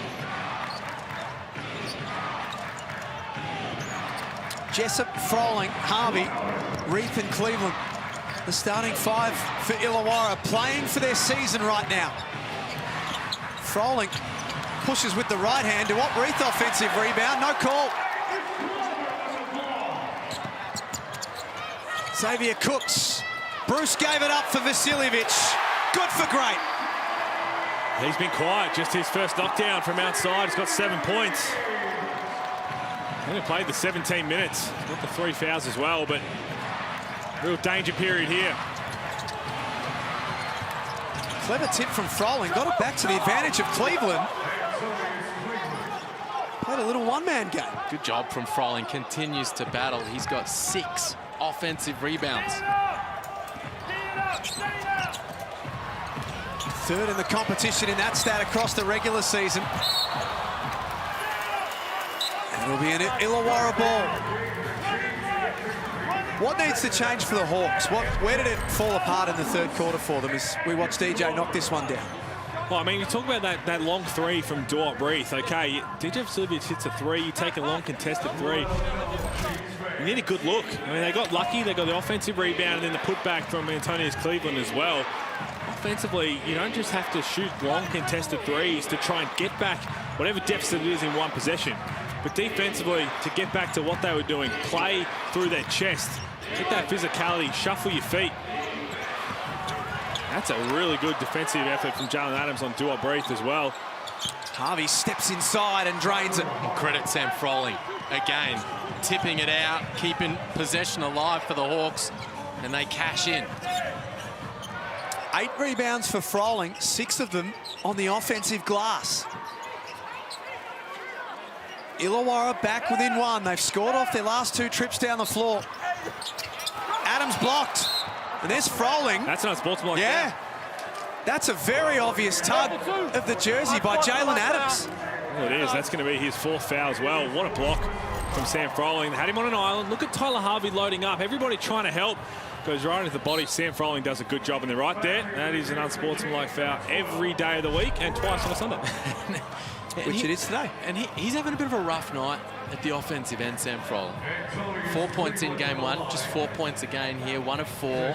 He's been caught in some awkward situations where he's not sure whether he should go to work or kick it out, but he's battling on the glass at the defensive end, finding ways to have a positive impact. No surprise the Hawks have come back to tie this up in the first couple of minutes here with getting stops, getting out in transition, trying to catch the Kings sleeping defensively.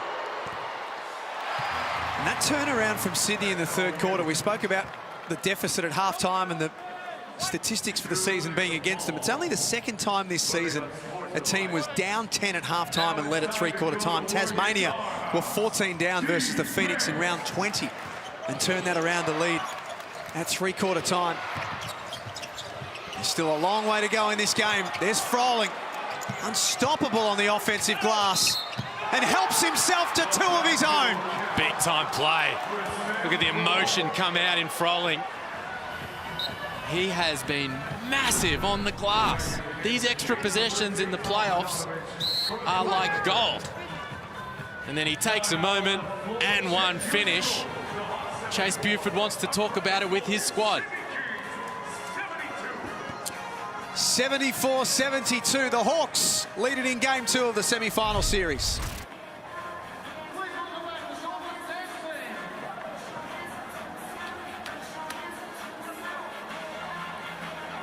Brian Gorshin, positive reinforcement for his group. The swings and changes of this series. This is another one happening right now, Halls. Well, it almost looks like two different Illawarra teams when things are going poor compared to what they're doing now. Sam Frolling's been a beast down there, but when their defense is up and about, their energy's up and about compared to when they have those lulls that can last a couple of minutes. And they might work against some other teams in the league. The problem is, if you have a bit of a lull defensively or a bad shot selection offensively against this Sydney Kings team, you're in a bit of trouble.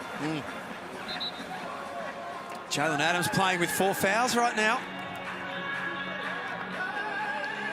Leading scorer for Illawarra, Tyler Harvey with 21 points. Adams, the leading scorer for Sydney, an equal leading scorer in the game with 21 of his own.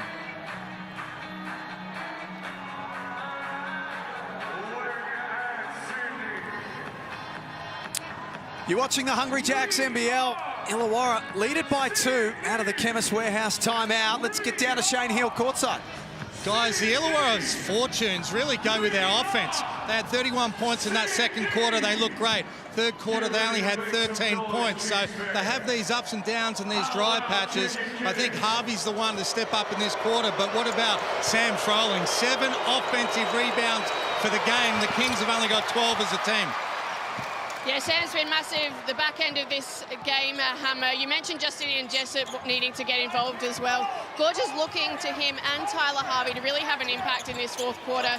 He did say to his guys just then, though, he said, look where we were last game and look where we are now. They're in a good position. Gorge has got them locked in. They sure are, Joe. Thank you. What a block to a breath, and here they go in transition. That's what the Hawks do, defense to offense.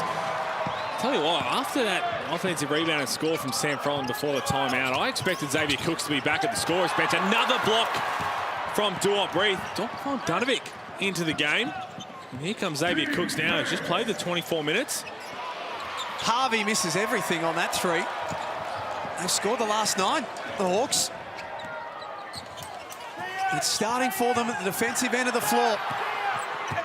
Adams dribbles through contact, no whistle. Long rebound out for Martin. He scores. Nice touch from Martin. The length of Antonius Cleveland making things difficult for Jalen Adams. And down this end, Tyler Harvey can't just fall in love with the 3 ball. Got to be aggressive, get to your float game. To what Reith. That's going to be an offensive foul. Jarrell Martin, another charge drawn. He was there for about a week on that one. That one's going to hurt. Another look at this. Just comes across and plants his feet. Gets cleaned up from Duop Breath. These are the kind of areas I feel like Jarrell Martin's really improved this year from last, defensively and with his physicality. Ability to put his willingness to put his body on the line, get after it on the glass, top 10 in rebounds.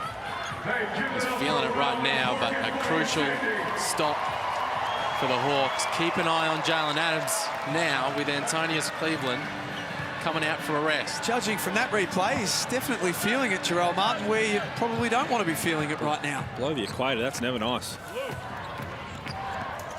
Kings down 2.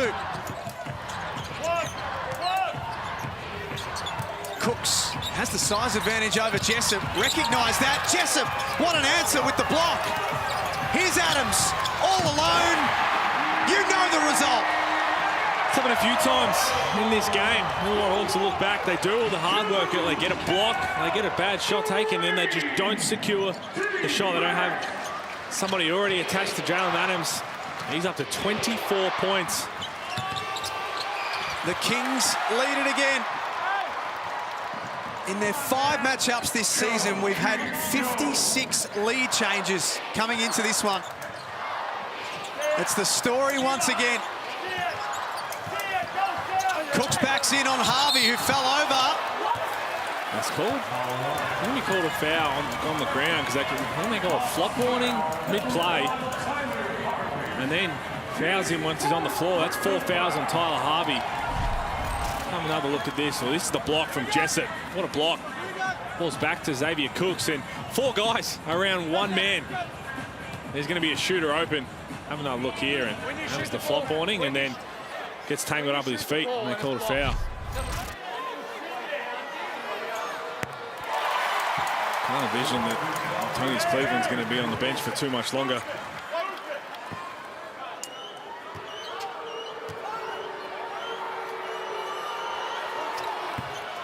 Cooks misses the second. 11 points, 9 rebounds, 4 blocks for the All-NBL second teamer. Harvey got open. Misses the deep one. He was 2 of 6 from outside, but as Liam mentioned, when he's putting some heat on the rim as Ian Clark tries to tee one up, and why not? 15 points on the night for him. 9 straight points for the Kings. What a move they're making on their home floor. Just senses the moment, Ian Clark, when to step up, and often it's in fourth quarters. Massive in crunch time in game 1, and that was a huge hit to put the Kings up 5. Here's Jalen Adams, 24 points, 9 of 15 shooting, 6 rebounds to go with it as well, plus 11 for his time on the floor. It's the best plus-minus of any player out there today. 24 points. It's been really quiet in terms of Jalen Adams, and what I love about him is he doesn't force a whole lot. Everything just seems so effortless, the way he can pick apart a game. Had 4 fouls in this fourth quarter. Just makes big plays as well. And what helps him to start to get free as we look at his SodaStream shot chart there is that now Ian Clark's rolling. Jarrell Martin's got 19 points as well, so you can't just solely focus on him, which means he frees up a lot of one-on-one opportunities where he's near impossible to stop.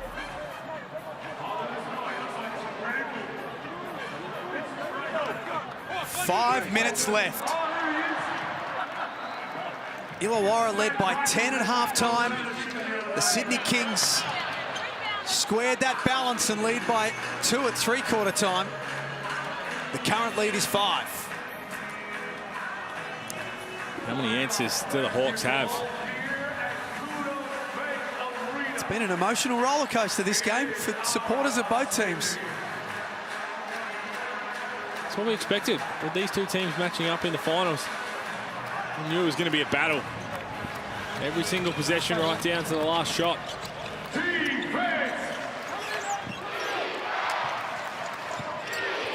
Xavier Rattan-Mays surveys the floor, hands off to Jessup. He got it back, Rattan-Mays, and just threw it at the hoop.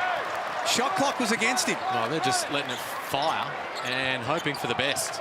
The Hawks having all kinds of trouble executing in the half court right now.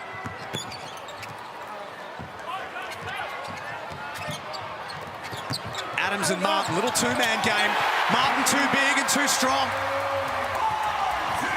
Martin had the advantage over Sam Froling, and that's exactly what happens when you get him in a ball screen, and Jalen Adams makes a quick little dump-off pass. Jarrell Martin, 21 points. He's been fantastic. The Hawks need a bucket. Rattan-Mays open in the corner, drains it. Big shot. It's not where his bread is buttered. Rattan-Mays from 3-point territory. They got him an open look right there. Just 22% shooter throughout the regular season. That's as big a bucket as he's made all season long in the Hungry Jacks NBL. Lonnie Swakala-Bullock, nice take. And that's not settling from Swakala-Bullock. He could have let it fly from long range. Here's the Hawks down the other end. Rattan-Mays knocks it in. And this foul right here on Harvey, easy call for the official. That's his 5th personal. He's out of the game. The Kings fans wave goodbye. I mentioned not settling. He's just got to be a little smarter than that. Swakala-Bullock is 0-1 tonight. You've got to close out a little shorter. The job was done. You had Ian Clark, Jalen Adams, you sorted that out. Then Jarrell Martin came into a ball screen with Ian Clark. You sorted that out. Cross-court pass, short closeout, carry a hand. If he hits the 3 over your hand, then you shake his hand and say, good knockdown. Instead, he gets the advantage because you're a bit overzealous on the closeout. You compound that error with a foul that ends your night. He's been good, Tyler Harvey. 7 of 14, 21 points, 4 rebounds, 3 assists. And now the Hawks have to try and do it without him. It's out to 6. Swaka Labulik sits down. What a savvy replacement he's been over the last 2 seasons for the Sydney Kings. They lead this last quarter by 4.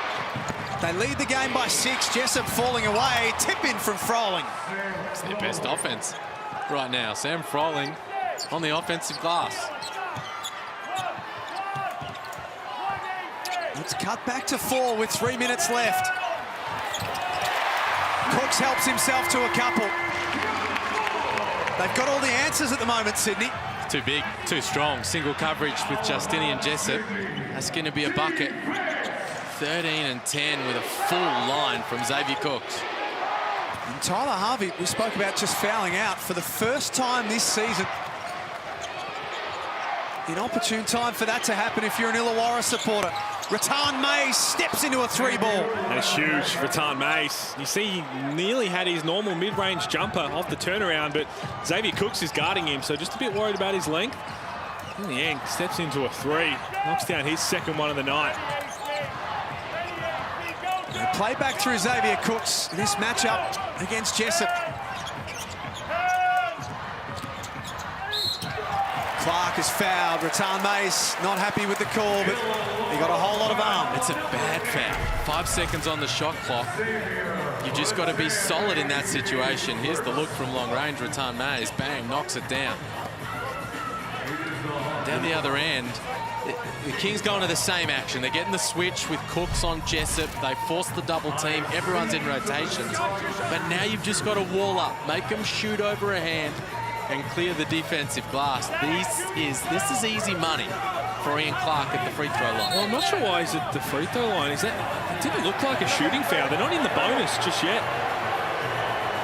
Maybe he did the right thing and just looked like he was trying to throw it as soon as he felt the contact. Hey, dude, you've been told to stop. But as you mentioned, either way, it's a poor foul because Antonius Cleveland played that kick out perfectly. He jumped on the high side of Vasiljevic, so he couldn't get a quick pass to Clark for a 3. Problem was solved. I'm still a little confused at how he got to the free throw line, but anyway, he's there now. And he makes both. I'm going to look at it here, and hey, that's a little veteran. Just looked like he's trying to get the hook shot over the shoulder. 89-84, Duwambury fires away. Oh boy. That's a great look. Pick and pop for a high percentage 3-point shooter. 1 possession game. 4 of 7 from outside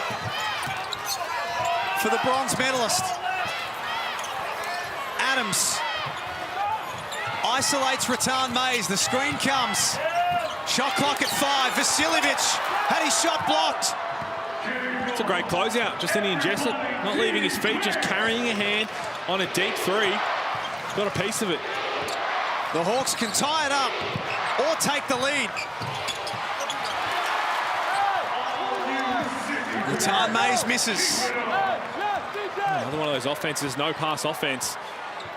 Trying to tie the ball game. They got to stop. Now they got to dig in and get another one. Adams winds the shot clock down. It's in single numbers now. Guarded by Jessup.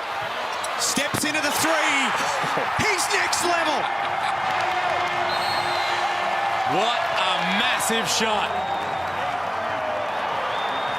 The Illawarra Hawks asking all kinds of questions deep in crunch time, and Jalen Adams answers. Isolated with Justinian Jessup, bang, step back, bottom of the net. I mean, that's why he is the MVP. He's done that so many times this season. When they need a big bucket, a big play, he delivers. He knew it out of the hand too, didn't he? I think he knew it before he even shot it. Look at the joy on his face. Just loves to ball and loves to make big shots. 27 points on the back of 30 in game 1. On 10 of 16 from the field. 62.5%. Super efficient.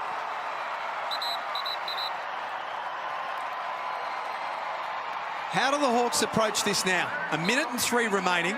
It's a 2-possession game. What a great opportunity. That tipped ball from Jessup on Vasiljevic, come down, you're down 2. What possession can we get? Can we get that high screen with Duel Breathe? Can we get him involved a little bit? They missed that one, and then come down and let Jalen Adams get into his bag. Pick and pop with Duel Breathe. Ratan Mays in that action. He's 4 of 7 from long range. He's ready to fire. But if Ratan Mays, if you don't have it, get on the attack. Must score this trip down the floor. Reith over the top of Jalen Adams, misses. Froling tries to keep it alive and can't. Xavier Cooks comes up with it and is fouled. He will walk to the other end of Kudos Bank Arena to shoot free throws. You asked for it, Liam. He's on the attack. Ratan Mays looked like he might have had the step on. Come on, to potentially get to a layup in the end. Duel Breathe. That's a good look. Well timed. Didn't force it here. Put the ball on the floor. Got Jalen Adams in the air. Just couldn't knock it down. And then Xavier Cooks. Terrell Martin was in there as well. Credit the Kings defensively there. Jalen Adams, good scramble to switch back onto Duel Breathe, force him to put it to the floor. They get the stop. 6th time this season against the Illawarra Hawks. Xavier Cooks. Oh my. Channels a bit of Damon Lowry with that free throw.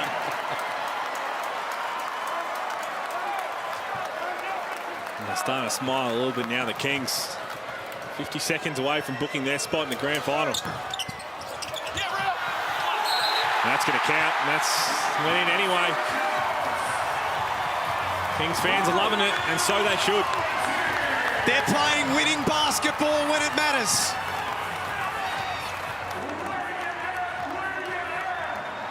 Every single fan inside Kudos Bank Arena on their feet right now. Reith misses. The tip-in doesn't go. Jessup has to fire. No good. Let the victory lap begin. And that's going to be an unsportsmanlike foul just to really put the nail in it. The Kings are in the big one.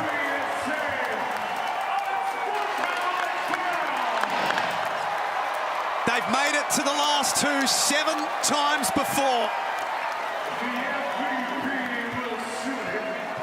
Look at that.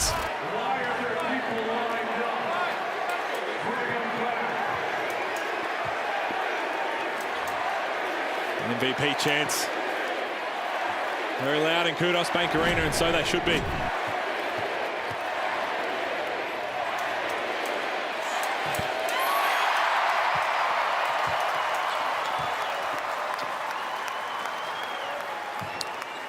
Adams has 28. On the line to make it one more. It's a 10-point lead. There's no stopping them now. And it is party time at the Q. This team, terrific in the second half of the season, and they're marching their way all the way to the grand final.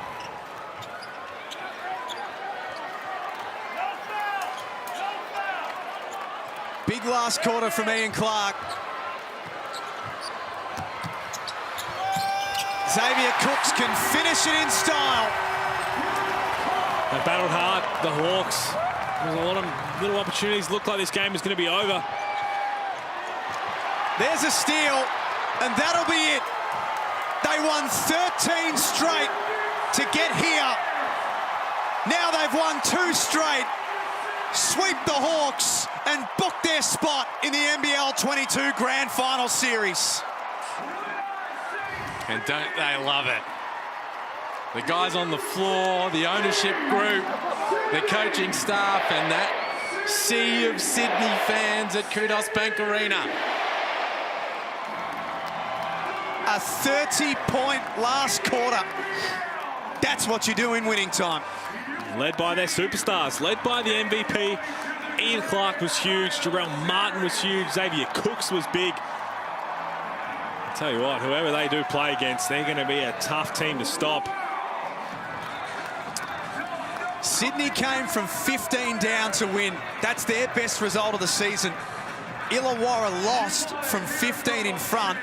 That's their worst result of the season. Down 10 at half-time. That third quarter, they cranked up the defense. They kept the Hawks to just 13. They got their nose in front and then made all the big plays down the stretch, led by the MVP.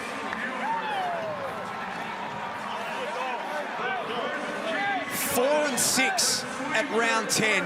The doubters came for the Sydney Kings and the questions were being asked. But then they went on a monumental winning streak. Confidence was sky high. And here they are into the final two. Jalen Adams, our Foot Locker player of the game with 29 points. Let's get to Shane Heal with Coach Chase Buford. Coach, you're off to the big one, brother. You're off to the big one. Yeah, just a terrific effort from our guys to go down 15 in the first half and just to stay with it, you know, not hang our heads, keep pounding, and just really, really proud of the group. You've done it all year, though. Found yourself in situations, haven't played great basketball in a half, but found a way just to be able to get back, stay with it, and get it done.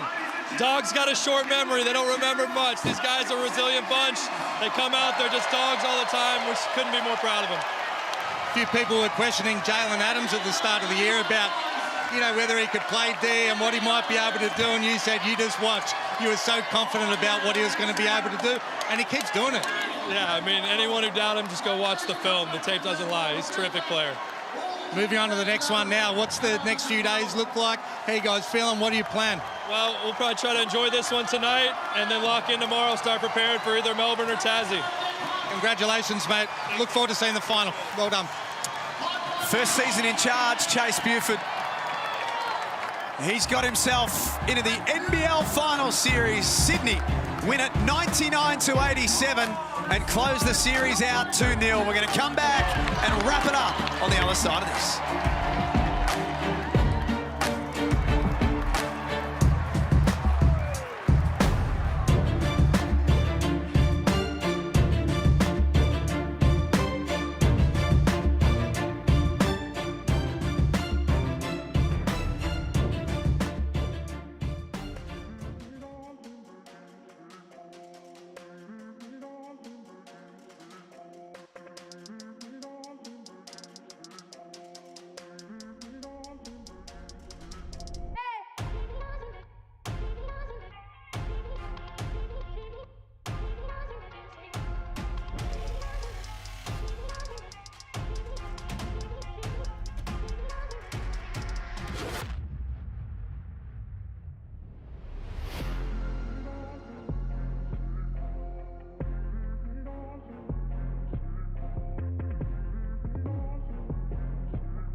Great to have your company in the Hungry Jacks NBL. What an afternoon it's been for the Sydney Kings. That was finals basketball from start to finish. They put 30 on the board in the last quarter, which is their highest scoring fourth quarter of the season, and just the first time in 6 meetings between these two teams this season that the Kings won the last quarter.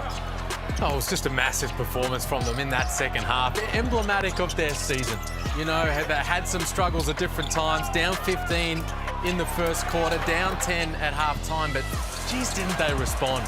Had 10 turnovers in the first half, finished with 11. Really tightened up at the offensive end, and then their energy defensively, and then they just made all the big plays. Jalen Adams, massive down the stretch. You tip your head to Duop Reap, another 20-point night for him. That shot was huge from Adams. That really was the backbreaker, and Sydney marched their way to the big one.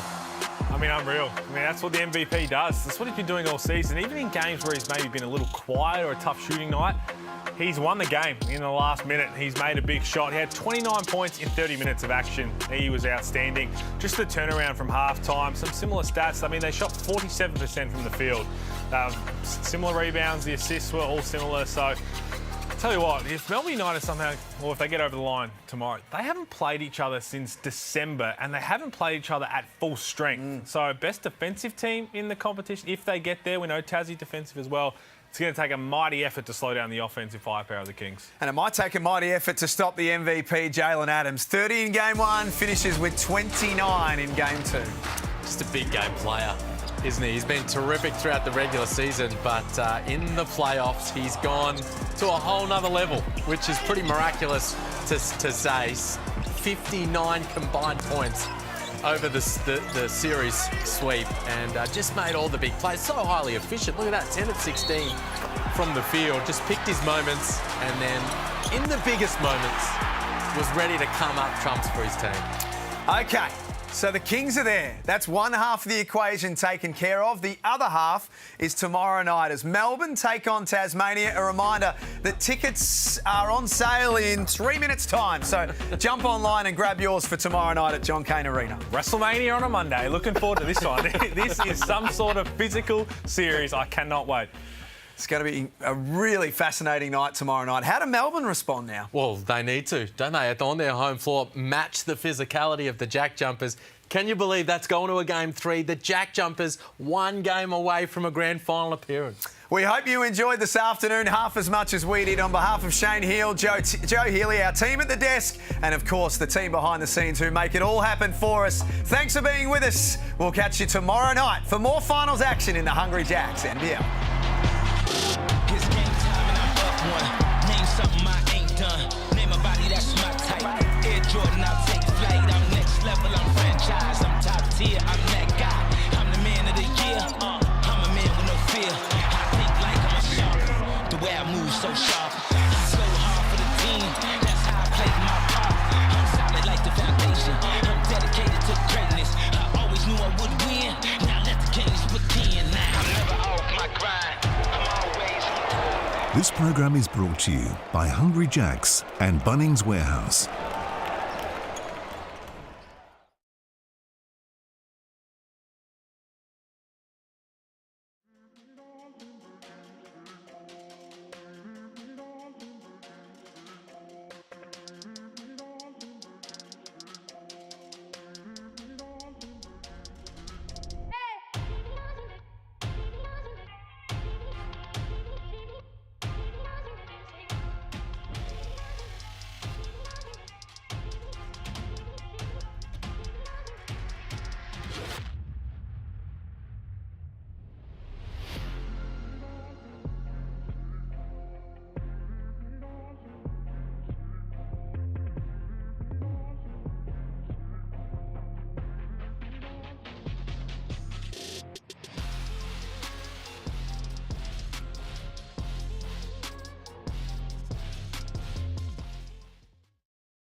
This program is brought to you by Hungry Jacks and Amy.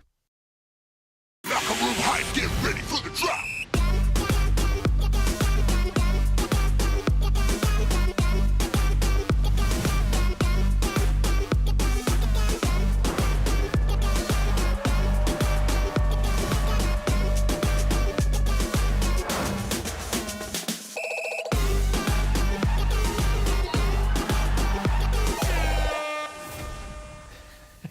Hello, welcome. You're watching the Amy crossover on a big day of hoops in the NBL. I'm Kath Durkin. Great to have your company. Kane Pittman, Damon Lowry, Maddie Garrick alongside me. Guys, one semi-final series still alive and well. Another is not. Over there. We'll start with a welfare check. Damon, how are you feeling? The Hawks out.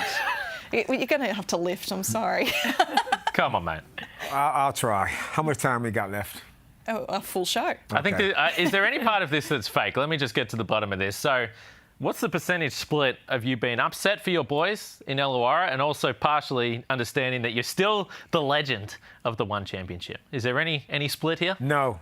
I feel a deep ache, a deep sadness for my Hawkies just couldn't get over the line. Okay. And there's reasons for it I would like to get into maybe later. Yes, we'll give you a minute to collect yourself because we're going to go back to Kudos Bank Arena. Ian Clark standing by from the Kings camp. Ian, you must be just so excited through to a grand final series. What's the vibe like?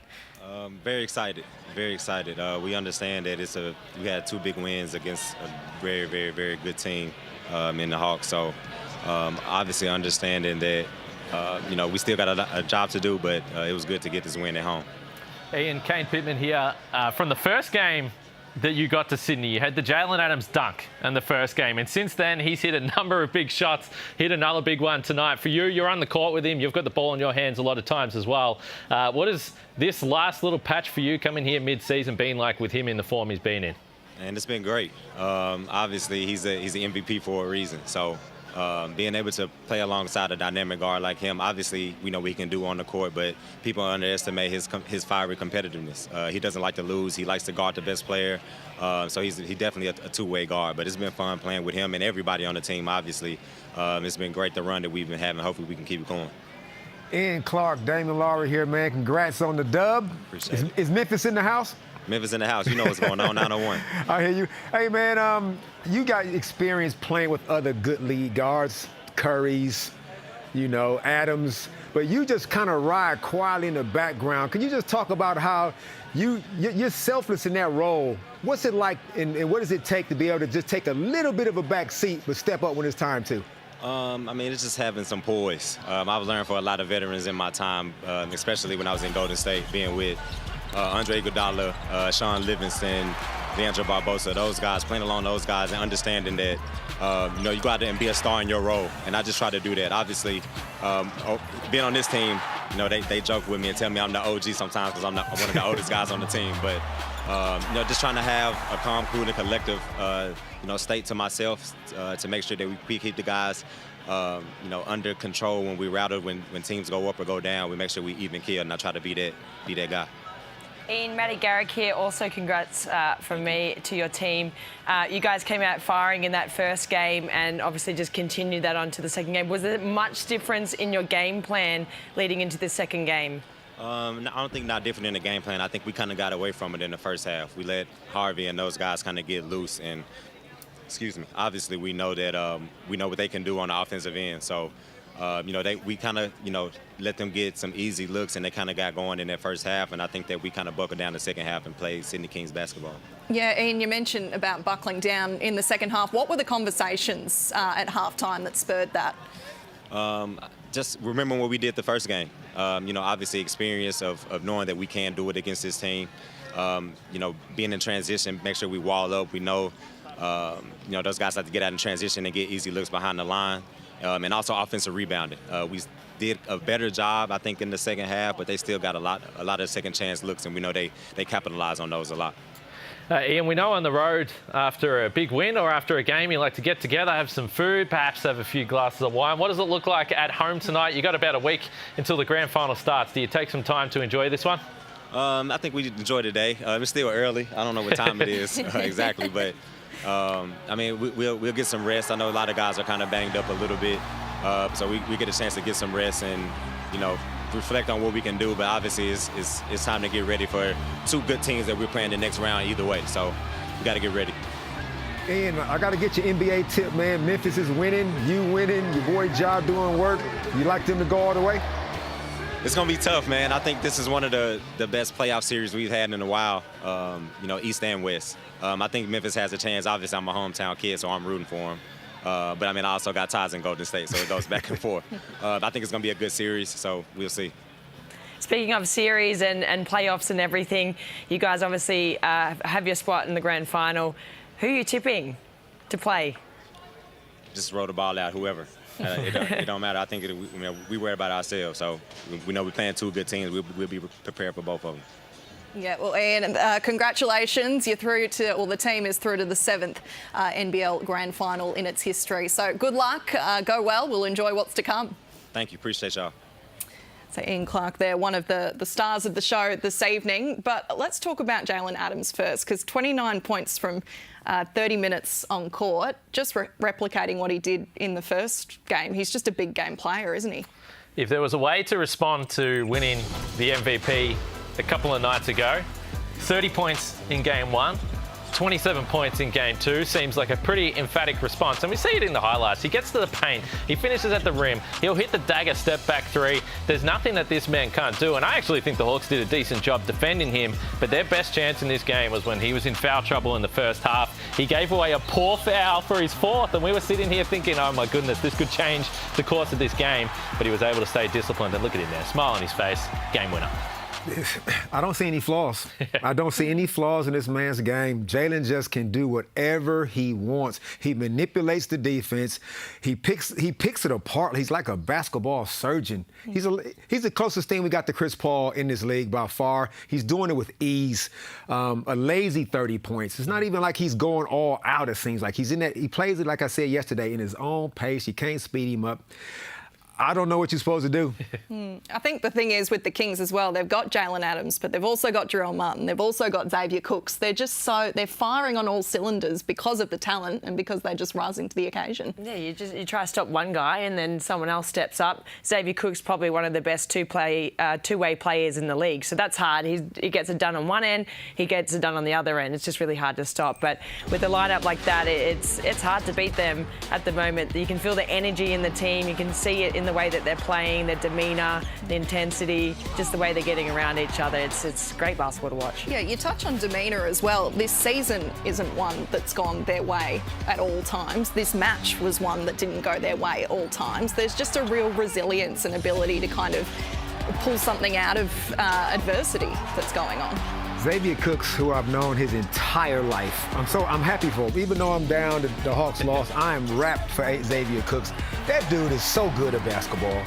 He can play, like you said, Maddie, he can do everything on both ends. And the thing is, he's poised. Just like Jalen, just like Ian Clark, just like Jarrell Martin, the whole team is poised. He doesn't get too up, doesn't get too down, and he just keeps going. His dad was the same way. They just have a motor that just keeps going. And he makes the right play every single time, to your point. He's always on the glass. He's impossible to keep off the glass. We saw that 3 that Jalen got in the corner. He only got that because Cooks battled 4 guys, picked up the offensive rebound and was able to kick it out. So he's been unstoppable. And to your point earlier, Kath, I think this was the big difference between the two teams. It was close down the stretch. For the Hawks, you're looking at Ratar Mays has taken some difficult shots. Duop Reithu was fantastic, but he was taking some difficult shots. And it was all good looks for the Kings because they have to defend one-on-one. Too many options. Yeah, let's talk about the Hawks for a second because, it's been a season where they've been pretty dominant at times and then kind of slipped off the pace. How do you think they would have rated their season as a whole? Listen carefully. They had a good year. They was a championship contender. But I was always a little nervous because it's the gift and the curse with those guys. Their very strength is also their weakness. Tyler Harvey and Justinian Jessup are prolific, pathological scorers who don't play the same level on defense. I'm watching them call ball screens and put Justinian Jessup in the ball screen. You know what that says? It says you can't play D. It says, we think you're the weak link and we're going at you.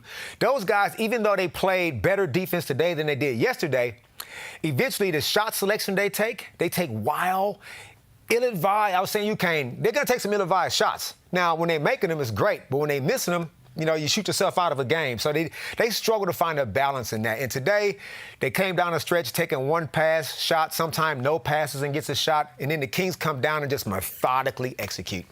And we should say, losing to the Kings, no shame in that. This team has been virtually unstoppable when they've had their full complement of players. But the difference in the first half was the transition game, because they mentioned on the broadcast that the Kings had the 10 turnovers. But it's not just turnovers. It was 9 steals. And the live ball turnovers against the Hawks will kill you, because they are the best team in the league in transition. In the second half, once they cleaned up, what you're talking about came to the forefront. So the half-court basketball, the ball's not moving as much as what they would like it to. Difficult shots. That's when things start to get bogged down, and a 10-point lead at halftime weren't able to close it out. Yeah, it'll burn all off-season and all pre-season for Gorge and his men. You'd think they'll be pretty keen to sort all that out. We do have to go to a break. Bit of a change of pace after this. We're going to talk Lauren Jackson, because she's doing good things for Albury-Wodonga. That's next.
Hello and welcome to another episode of At The Line. I'm Felix Von Hoff, that's Daniel Parisi, and before we navel gaze into one of the best series that I reckon we've seen in a while here, the Boston Celtics taking on the Milwaukee Bucks, set to be a blockbuster, we'll have a look at the series scores, because I know you're just going to go with the favourite, take a $1.83 pop in game one, but anyway, I want to find some value here. Where are you going to find that in the series score? Well, the series score, I like the Boston Celtics to get out of this series in 6 games, and that's to win 4-2, paying $5.25, Felix. I think that these two teams are exceptional, but the Milwaukee Bucks don't have their bailout guy as a jump shooter, and that's Chris Middleton, who will be wiped out in this series with the PCL. It just means that there's going to be more offensive burden on some of those Milwaukee role players, and I think that whilst they're exceptional from 23 feet beyond, Wes Matthews and Pat Connaughton, they don't have Chris Middleton there to support. So they're going to get double teamed, they're going to triple team, and especially Giannis is going to get triple teamed in the low post with Daniel Theis, Robert Williams, Grant Williams. They have a lot of defensive artillery to go at him. I really do like Jason Tatum to blow this one out of the water in this series. I think he'll be the leading point scorer,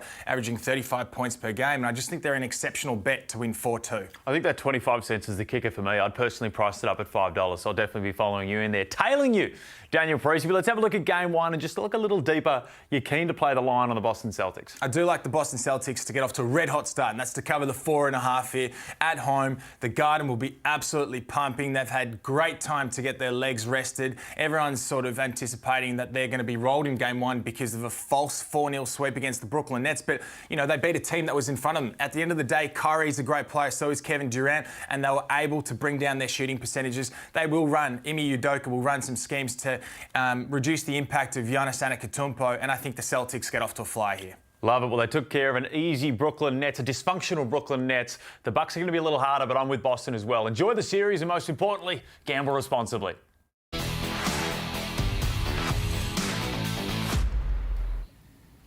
Thank you to the gents from Sportsbet there. Welcome back. You're watching the Amy crossover. We will talk Melbourne United, Tassie Jack Jumpers shortly and where that series sits. But as I mentioned before the break, change of pace. Let's talk Lauren Jackson because she's absolutely tearing it up in the NBL1 side for Albury-Wodonga. Unsurprisingly, though, given how talented she is.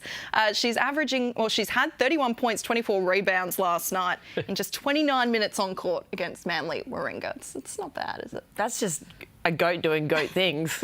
I mean, at 40 years of age too, she can basically do what she wants. She's obviously worked on her three-point shot because that is looking nice.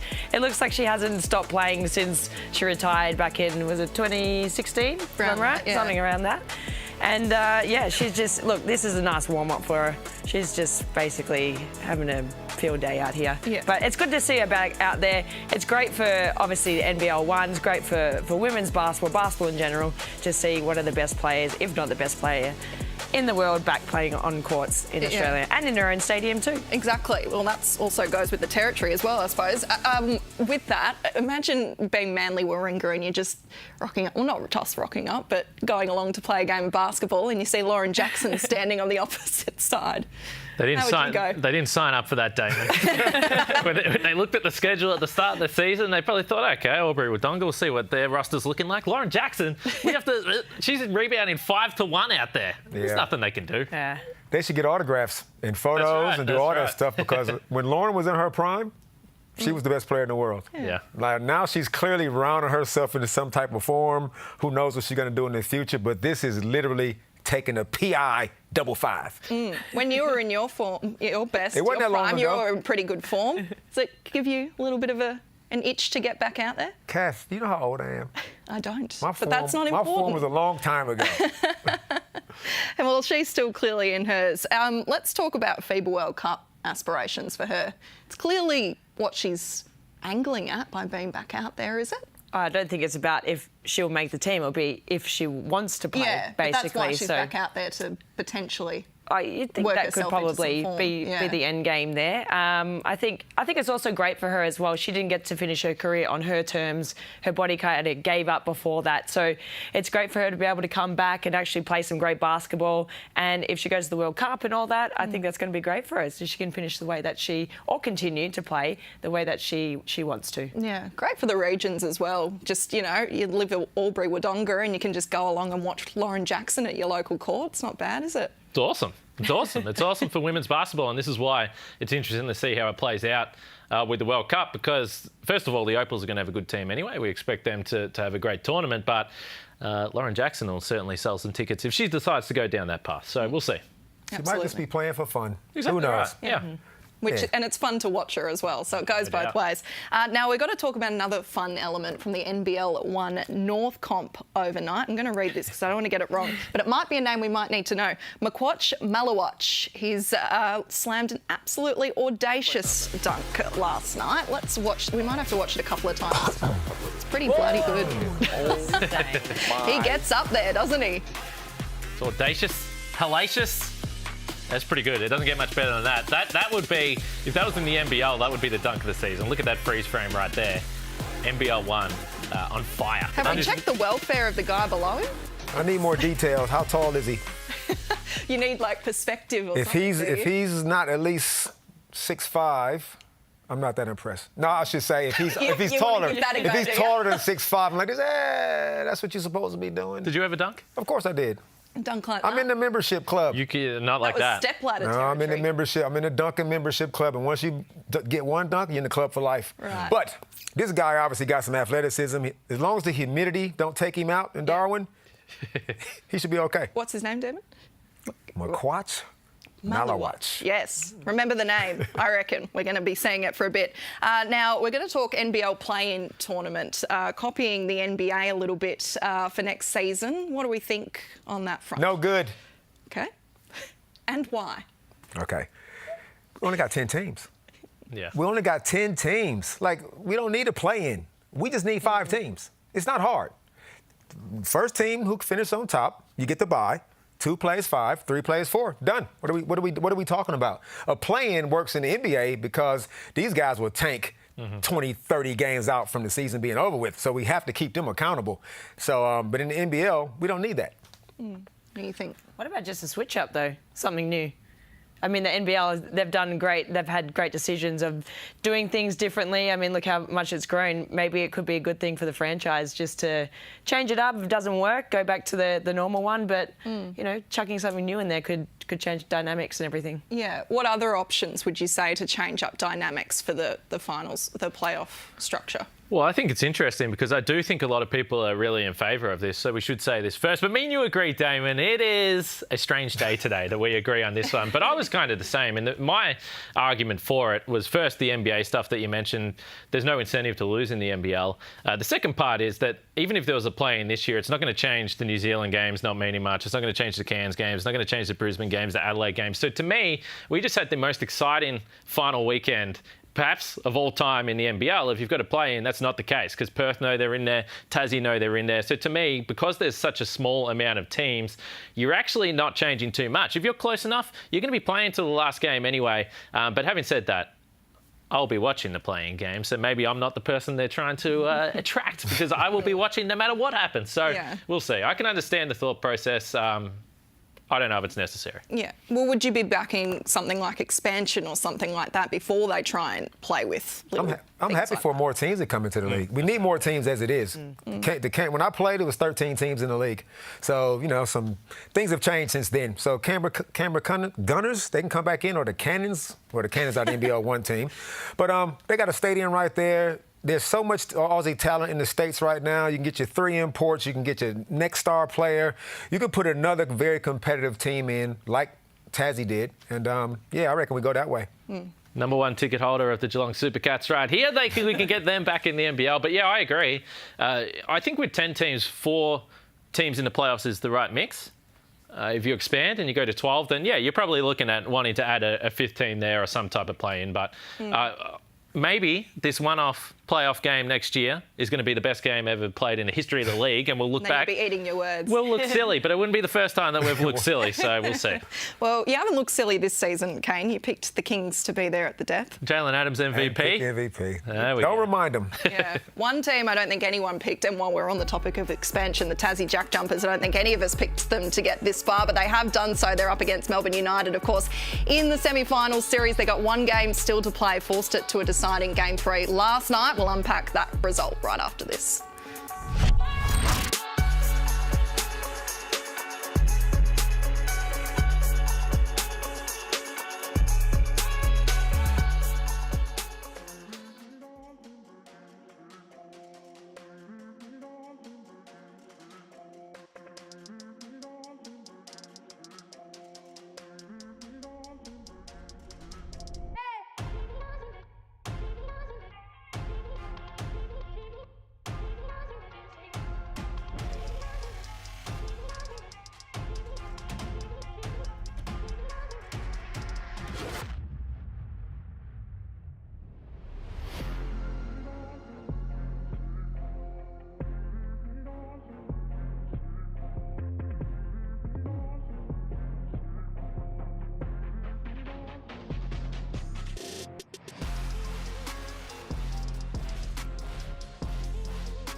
Welcome back. Time now for the Amy breakdown. The Tassie Jack Jumpers certainly didn't do that last night. They got the chocolates against Melbourne United and forced this to a deciding Game 3.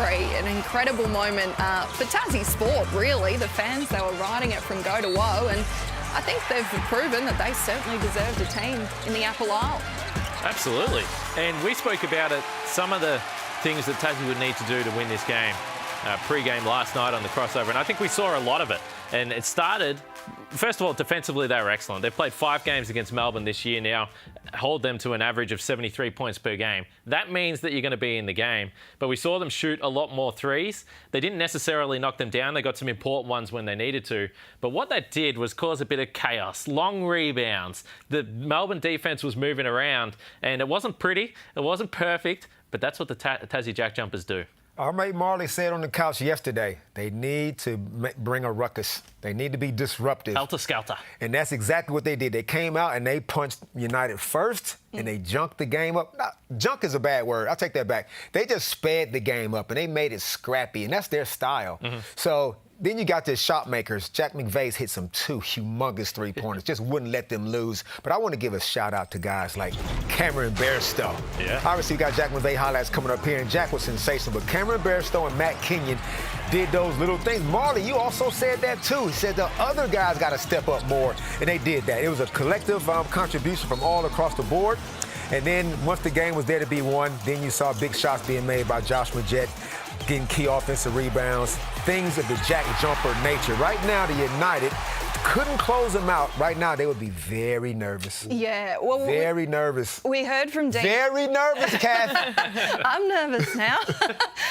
We heard from Dean Vickerman last night, post-game, talking about the physicality of the Jack Jumpers. That's something that they're just going to have to try and match in Game 3. It's something that they've had to struggle with over the last I was 3 actually games. speaking to Scott Roth after our NBL1 game in Hobart, and I just asked him how the team was going, and he was going on about how Melbourne United's defensive intensity in that first game, they just couldn't get through anything. So they've obviously taken that on board, taken it into their team and given it straight back to them, which has been really good. But also their turnovers are just going back to the Jack Jumpers.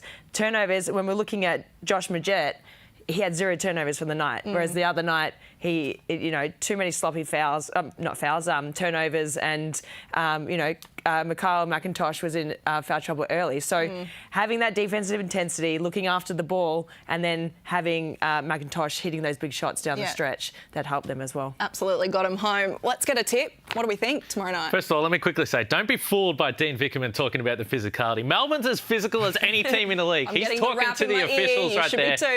Tassie will win the game. We're going to Tassie. Tasmania Jack Jumpers. Righto.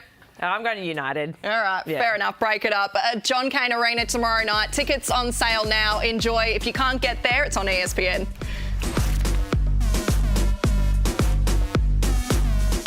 This program is brought to you by Hungry Jacks and Amy.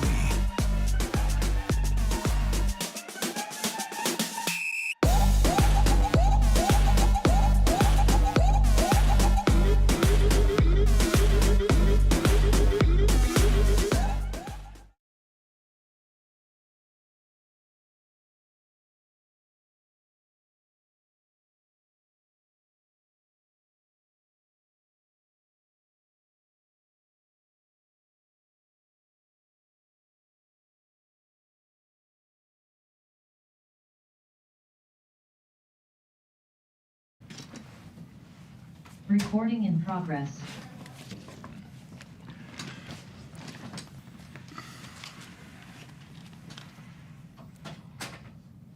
Chris Pike, do you want to start us off?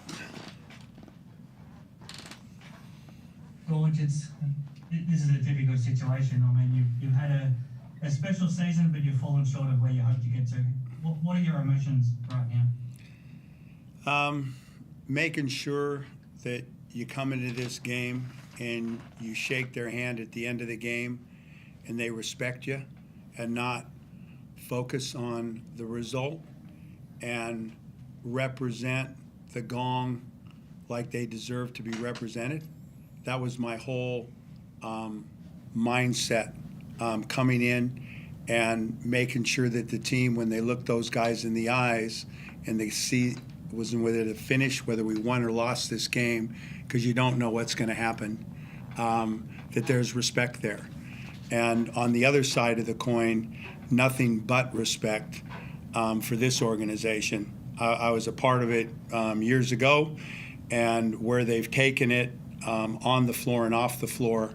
You know, you walk into that stadium and you see Luke Longley, you see Andrew Bogut, you see the squad that they've put together, the pedigree of the coach and how they play, and admiration, again, and I think of Larry, and I think of the league, and I think of what we've done with this organization when I walked in 2 years ago, what Jared's put in place and where this has come in 2 years. That's all comes through your mind when it finishes. When the game was going on, there was nothing but wood between my teeth and bringing the fist and working it as hard as I could. And I really felt the team did that. I'm proud. I'm disappointed for that we couldn't get it back there. You don't get this quality of a team that often. The enjoyment. And for me personally, time is a factor, and I relish opportunity and the day. And whether it's going to this beach in front of the stadium and diving in the ocean, or having a great cup of coffee, or being around these guys and hug and teach, or after a loss crying and hugging, and the community, the whole thing. I just feel blessed. I'm so much emotion running through me, but I was disappointed in game one that we didn't get that. I thought that was a factor, but really proud of where we went to tonight. And this is all about the Kings, Chase Buford, and their organization, what they did. They got a great chance to win this thing, and really enjoyed the competition. That was what I was wanting to ask next, because I think you would have been disappointed if you bowed out the way you did on Friday night, but you can't fault the effort that your team put in out there today. And sometimes if there's superstars on the opposition that play to superstar level, sometimes you just have to tip your hat to them. Yeah, and I mean, Jalen Adams, you know, a hug after that game. I wanted to look him in the eye, and I know there was respect there with what he got tonight, and respect back. Cooks, part of the national program, respect, the warmth from Chase. It was all there. And Jalen Adams is a pro. You talk about Bryce Cotton, the best guys to play in this league. There's that factor of time, and then there's these guys that come in that are blessed and special. This kid's special. He's a winner at both ends of the floor, and it's a different team when he's on that floor. We went after him hard tonight. We had the Defensive Player of the Year on him, 29 tonight, the winning basket. I know it was a 12-point game at the finish, but it wasn't. That shot won the game, and he's done that at our place and time again. And again, Xavier Cooks, who I had with the national team, just a great all-around game, and that's where they put the ball at the end of the game. So hats off. I keep saying that, hats off to them, and it's just the answer to your question about talent. But make no statement there in the fact that I felt that I had a special team as well, and feel, Tyler Harvey, Justinian Jessup, Xavier May, the best player in the defensive end, Duop, Reith. I got handed a really nice team, and I hope that there's an opportunity for that group to grow. It is young, and it's early, and we've put 2 good years in place. 19 wins is pretty special. So again, the high road, my emotion and my energy, like I said, was prior to the game and during the game. But now I'm taking it all in, and I'm on that high road.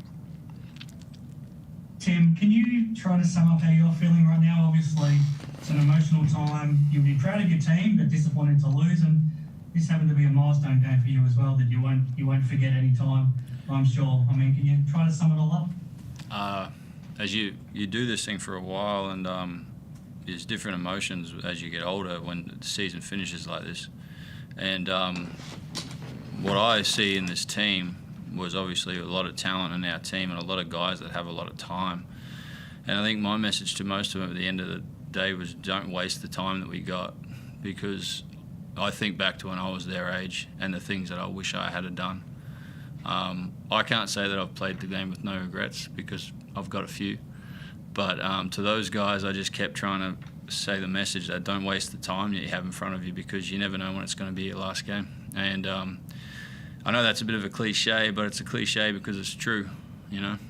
So I'm proud of this group, and I'm proud that we were in the dumps. We were at a really low point in the season at one point, and we had the character of guys that were able to fight and claw and scratch our way out of that scenario and make our way to the final. So, you know, it's always hard to lose, and we came up against a team that is extremely talented, man. I mean, they throw Jalen Adams at you, then they throw DJ at you, then they throw Xavier at you, and then Ian Clark hits big shots. And I felt like every time we kind of had that little run, one of those guys hit a step-back three, and it was contested, and D was, you know, pretty good, but those guys are special. So they're going to be hard to beat in the finals.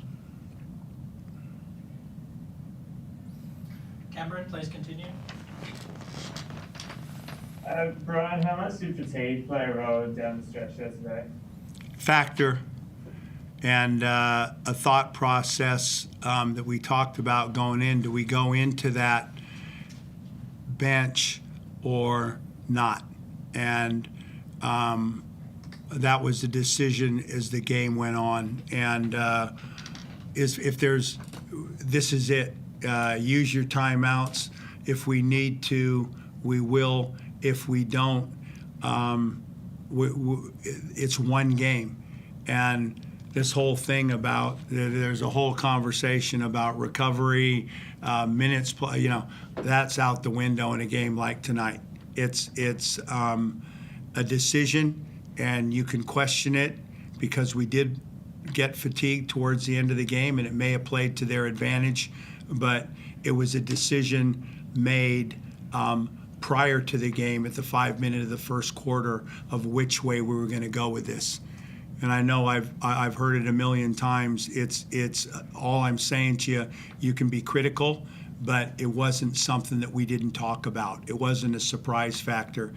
Plan A, Plan B, and we went with use the timeouts, squash this thing, and try to get a game 3.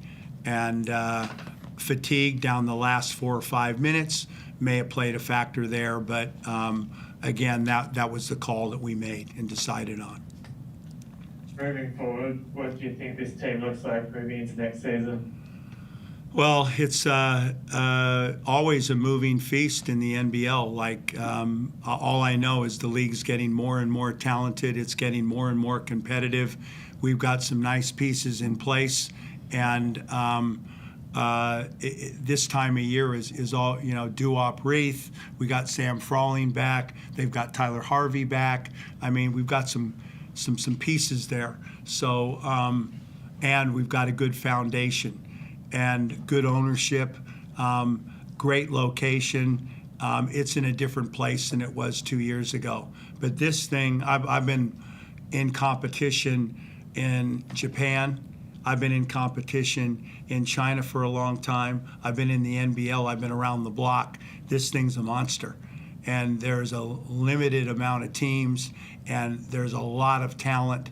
And to get to this and be into this is difficult. And then in finishing, the factor of there's 2 regional communities in this. And one is Wollongong, the other one's Cairns. And for I don't know, you'd have to research, but back-to-back years in the top 4 in a competition like that in a regional community is hard to do. And that's the goal of this, is to make this a Perth, a United, a Sydney Kings, and it's a challenge. And what we come up with for the following year has a big say in that. But we've got 2 years under our belt. And I think this team's right there to win the championship, and we went toe-to-toe. I mean, we had 3 out of 4 in the regular season. We're at our home court. We struggled, but with 2.5 minutes to go, they have the ball and it's a 2-point game. You come here tonight, you look up at the clock, there's 4 minutes to go, it's even. I mean, we're not far off the mark. So, but the winning's in the picking. We got to get that group of guys back, and there's the ability to sign some more pieces to grow this thing. But I'm really proud of where it's at and what the ownership's done to involve the community. I think there's a lot of good going on in the Gong. What about your future? Will you be back for another season next year? I'm taking a deep breath, and my decisions about, I said this about, I look at it every day, it's all about timing. Other than that, what's the best for the organization? What's the best for the staff I'm with? You're in an age now, you don't want to stand on anybody's toes. I think I've been the right person to this point, and I've got tremendous staff under me, tremendous people around me. I just got to take a big decision about what's best for the organization. But yeah, it's I get teary when I think about it. There's a lot going on under the table that you wouldn't know about personnel around the team, and so much good going on. And I got such a great young staff with this team and with the Boomers. And the decisions on me is not being selfish, doing what's best for the organization. And but I can say in finishing, I love the Gong, whichever way it goes, whether I'm coaching or on the side, I'm going to be around there a lot. It's an unbelievable place. Thanks, Coach. Thank you. Thanks, Coach. Thank you. Thank you, Tim. Excellent. All good.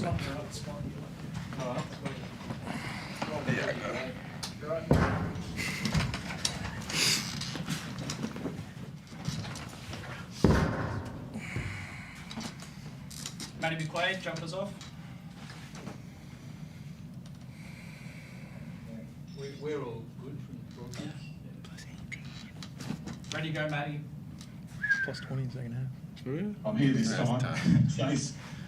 Chase, congratulations, mate. I guess the first question from me, what's the overriding emotion at reaching the grand final for you right now?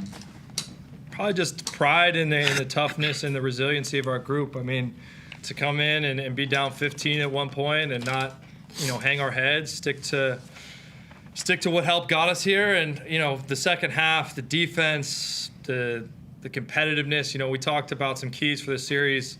One of them being 50-50 balls and rebounds. They kind of beat us up on the boards in the first half, especially on the offensive boards, and we turned it over 10 times. And second half, we limited their offensive rebounds a little bit. I know they still had 19 for the game, and but we still had more second chance points than them, and we had 10 turnovers at half to their 3, I believe, and 7-1 in our favor in the second half. So we won those extra possessions battles, which we needed to do. And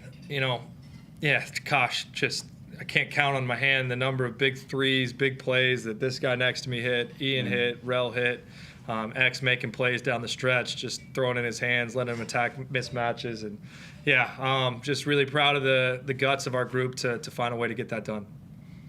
Jalen, a massive game from you, obviously, but I wanted to ask you, you're at the free throw line and the entire crowd is yelling MVP. What did that mean to you? Nah, that was crazy. I was smiling. I was trying to hold back a smile and just make the free throw so bad. Like, I ain't never experienced nothing like that, man. The fans, the love, that was crazy, man. I'm never going to forget that moment.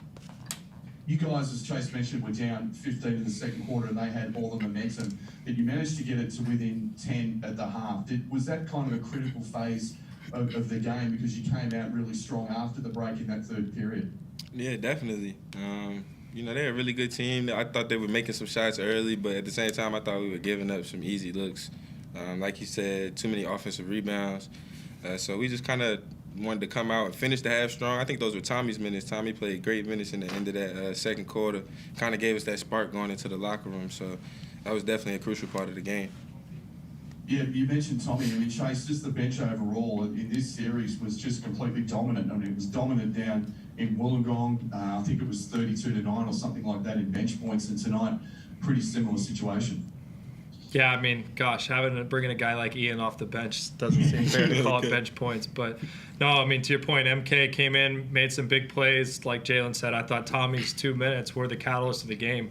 Nothing was going right. Really, we wanted to avoid DJ getting a third foul, and just talked about before the game. Tommy can always be a change of pace for us. Just come in and hustle and grab 2 huge offensive rebounds, made a basket. Just kept the fight in our team a little bit and clawed us in a little bit, and then we come out of the second half, make a run. They push it back, but I think that little 2-minute segment gave us belief, gave us some life that we could come out and get it done.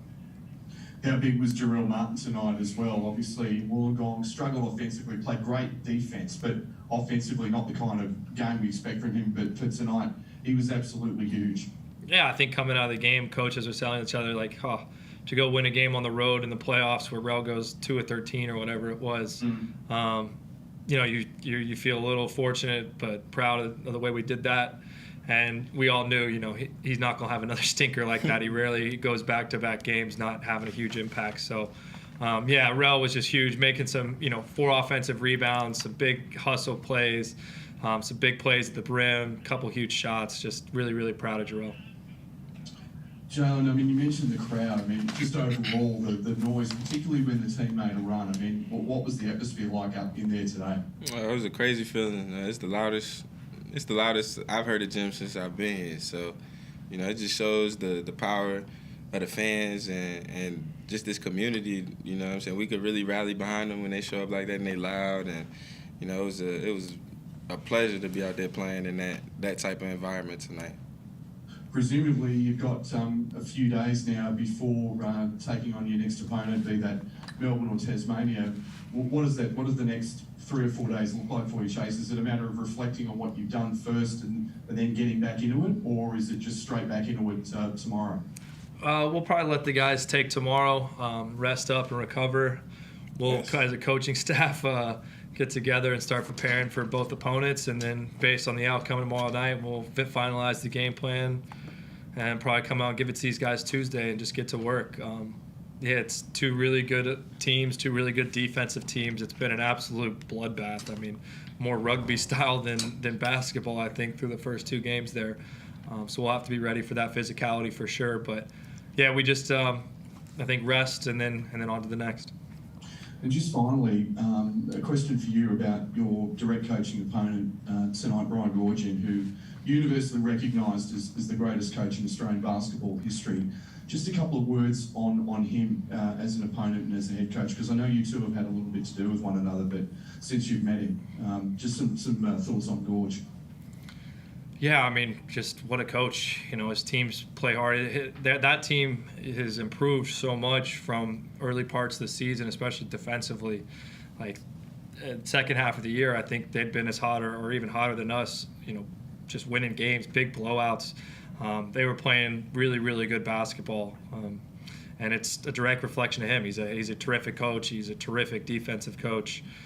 He obviously motivates guys to the next level, and everybody, speaks the world of him. And the little interactions I've gotten to spend or talk to him, I've, really, really enjoyed it. But, it's a little humbling to come in my first playoff series and go up against somebody like that. I think 800 games, 500-600 wins. I mean, it's just so incredible what he's been able to accomplish. And, it just makes it that much sweeter probably that we were able to come in and get the job done.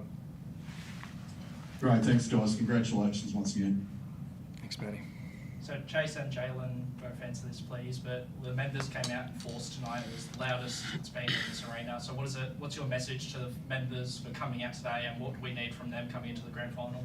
Yeah, thanks, and come back even harder next week, or whenever game 1 or 2 is here. Come cheer your hearts out. We fed off that. I think we don't stay in that game or make a run without some of the momentum from the crowd, and we got going. And it was fun. Like Jalen said, it was a fun environment to play in against a really, really good basketball team, and they were taking it to us, and we had to dug deep, and it was just a really sweet one. Yeah, more of the same, man. Bring it back, pack the queue again, pack it some more. You know what I'm Let's saying? get the top level filled out next time. Yeah, for sure. That's when I know it's going to be jumping. When I see that top level full, I know it's going to be really jumping. Angus, please continue. Yeah, congrats on the win, Jason, Jalen. Yeah, I think it was mentioned in the broadcast that no team has come back from 10 points behind in an NBL, in 40-minute NBL to actually win a playoff. I guess, was there a point there where you questioned whether your team would be able to come up with the buckets you needed there, Chase? No, not really. I mean, like Jalen said, they were making some tough shots. We were blowing some coverage early. I thought we sparked some easy points for them off of our turnovers and off of some bad offense. And gosh, Antonius Cleveland, what a monster he is on the defensive end. But no, I have belief. You know, this group's, it's a tough group, and I promise you, led by this guy, they don't care about anything. Like, they're not going to get rattled. They're not going to get, absorbed in the score. They're just going to come out and keep playing. And it's a proud moment as a coach when you can just kind of sit there and let them watch them keep doing their thing and stick to it. We came in at halftime. We knew they'd outcompeted us in the first half, and that if we needed to win, we couldn't do that again. And credit to these guys, to a man, they all stepped up and right from the get-go set the tone, forced a 24-second shot clock violation, forced a few more stops, and just let them know, hey, we're here to play this half. Is that all, Angus? Yeah, that's all from me. Okay. Last questions? Okay, thank you. Don't leave that. Thanks, guys.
So.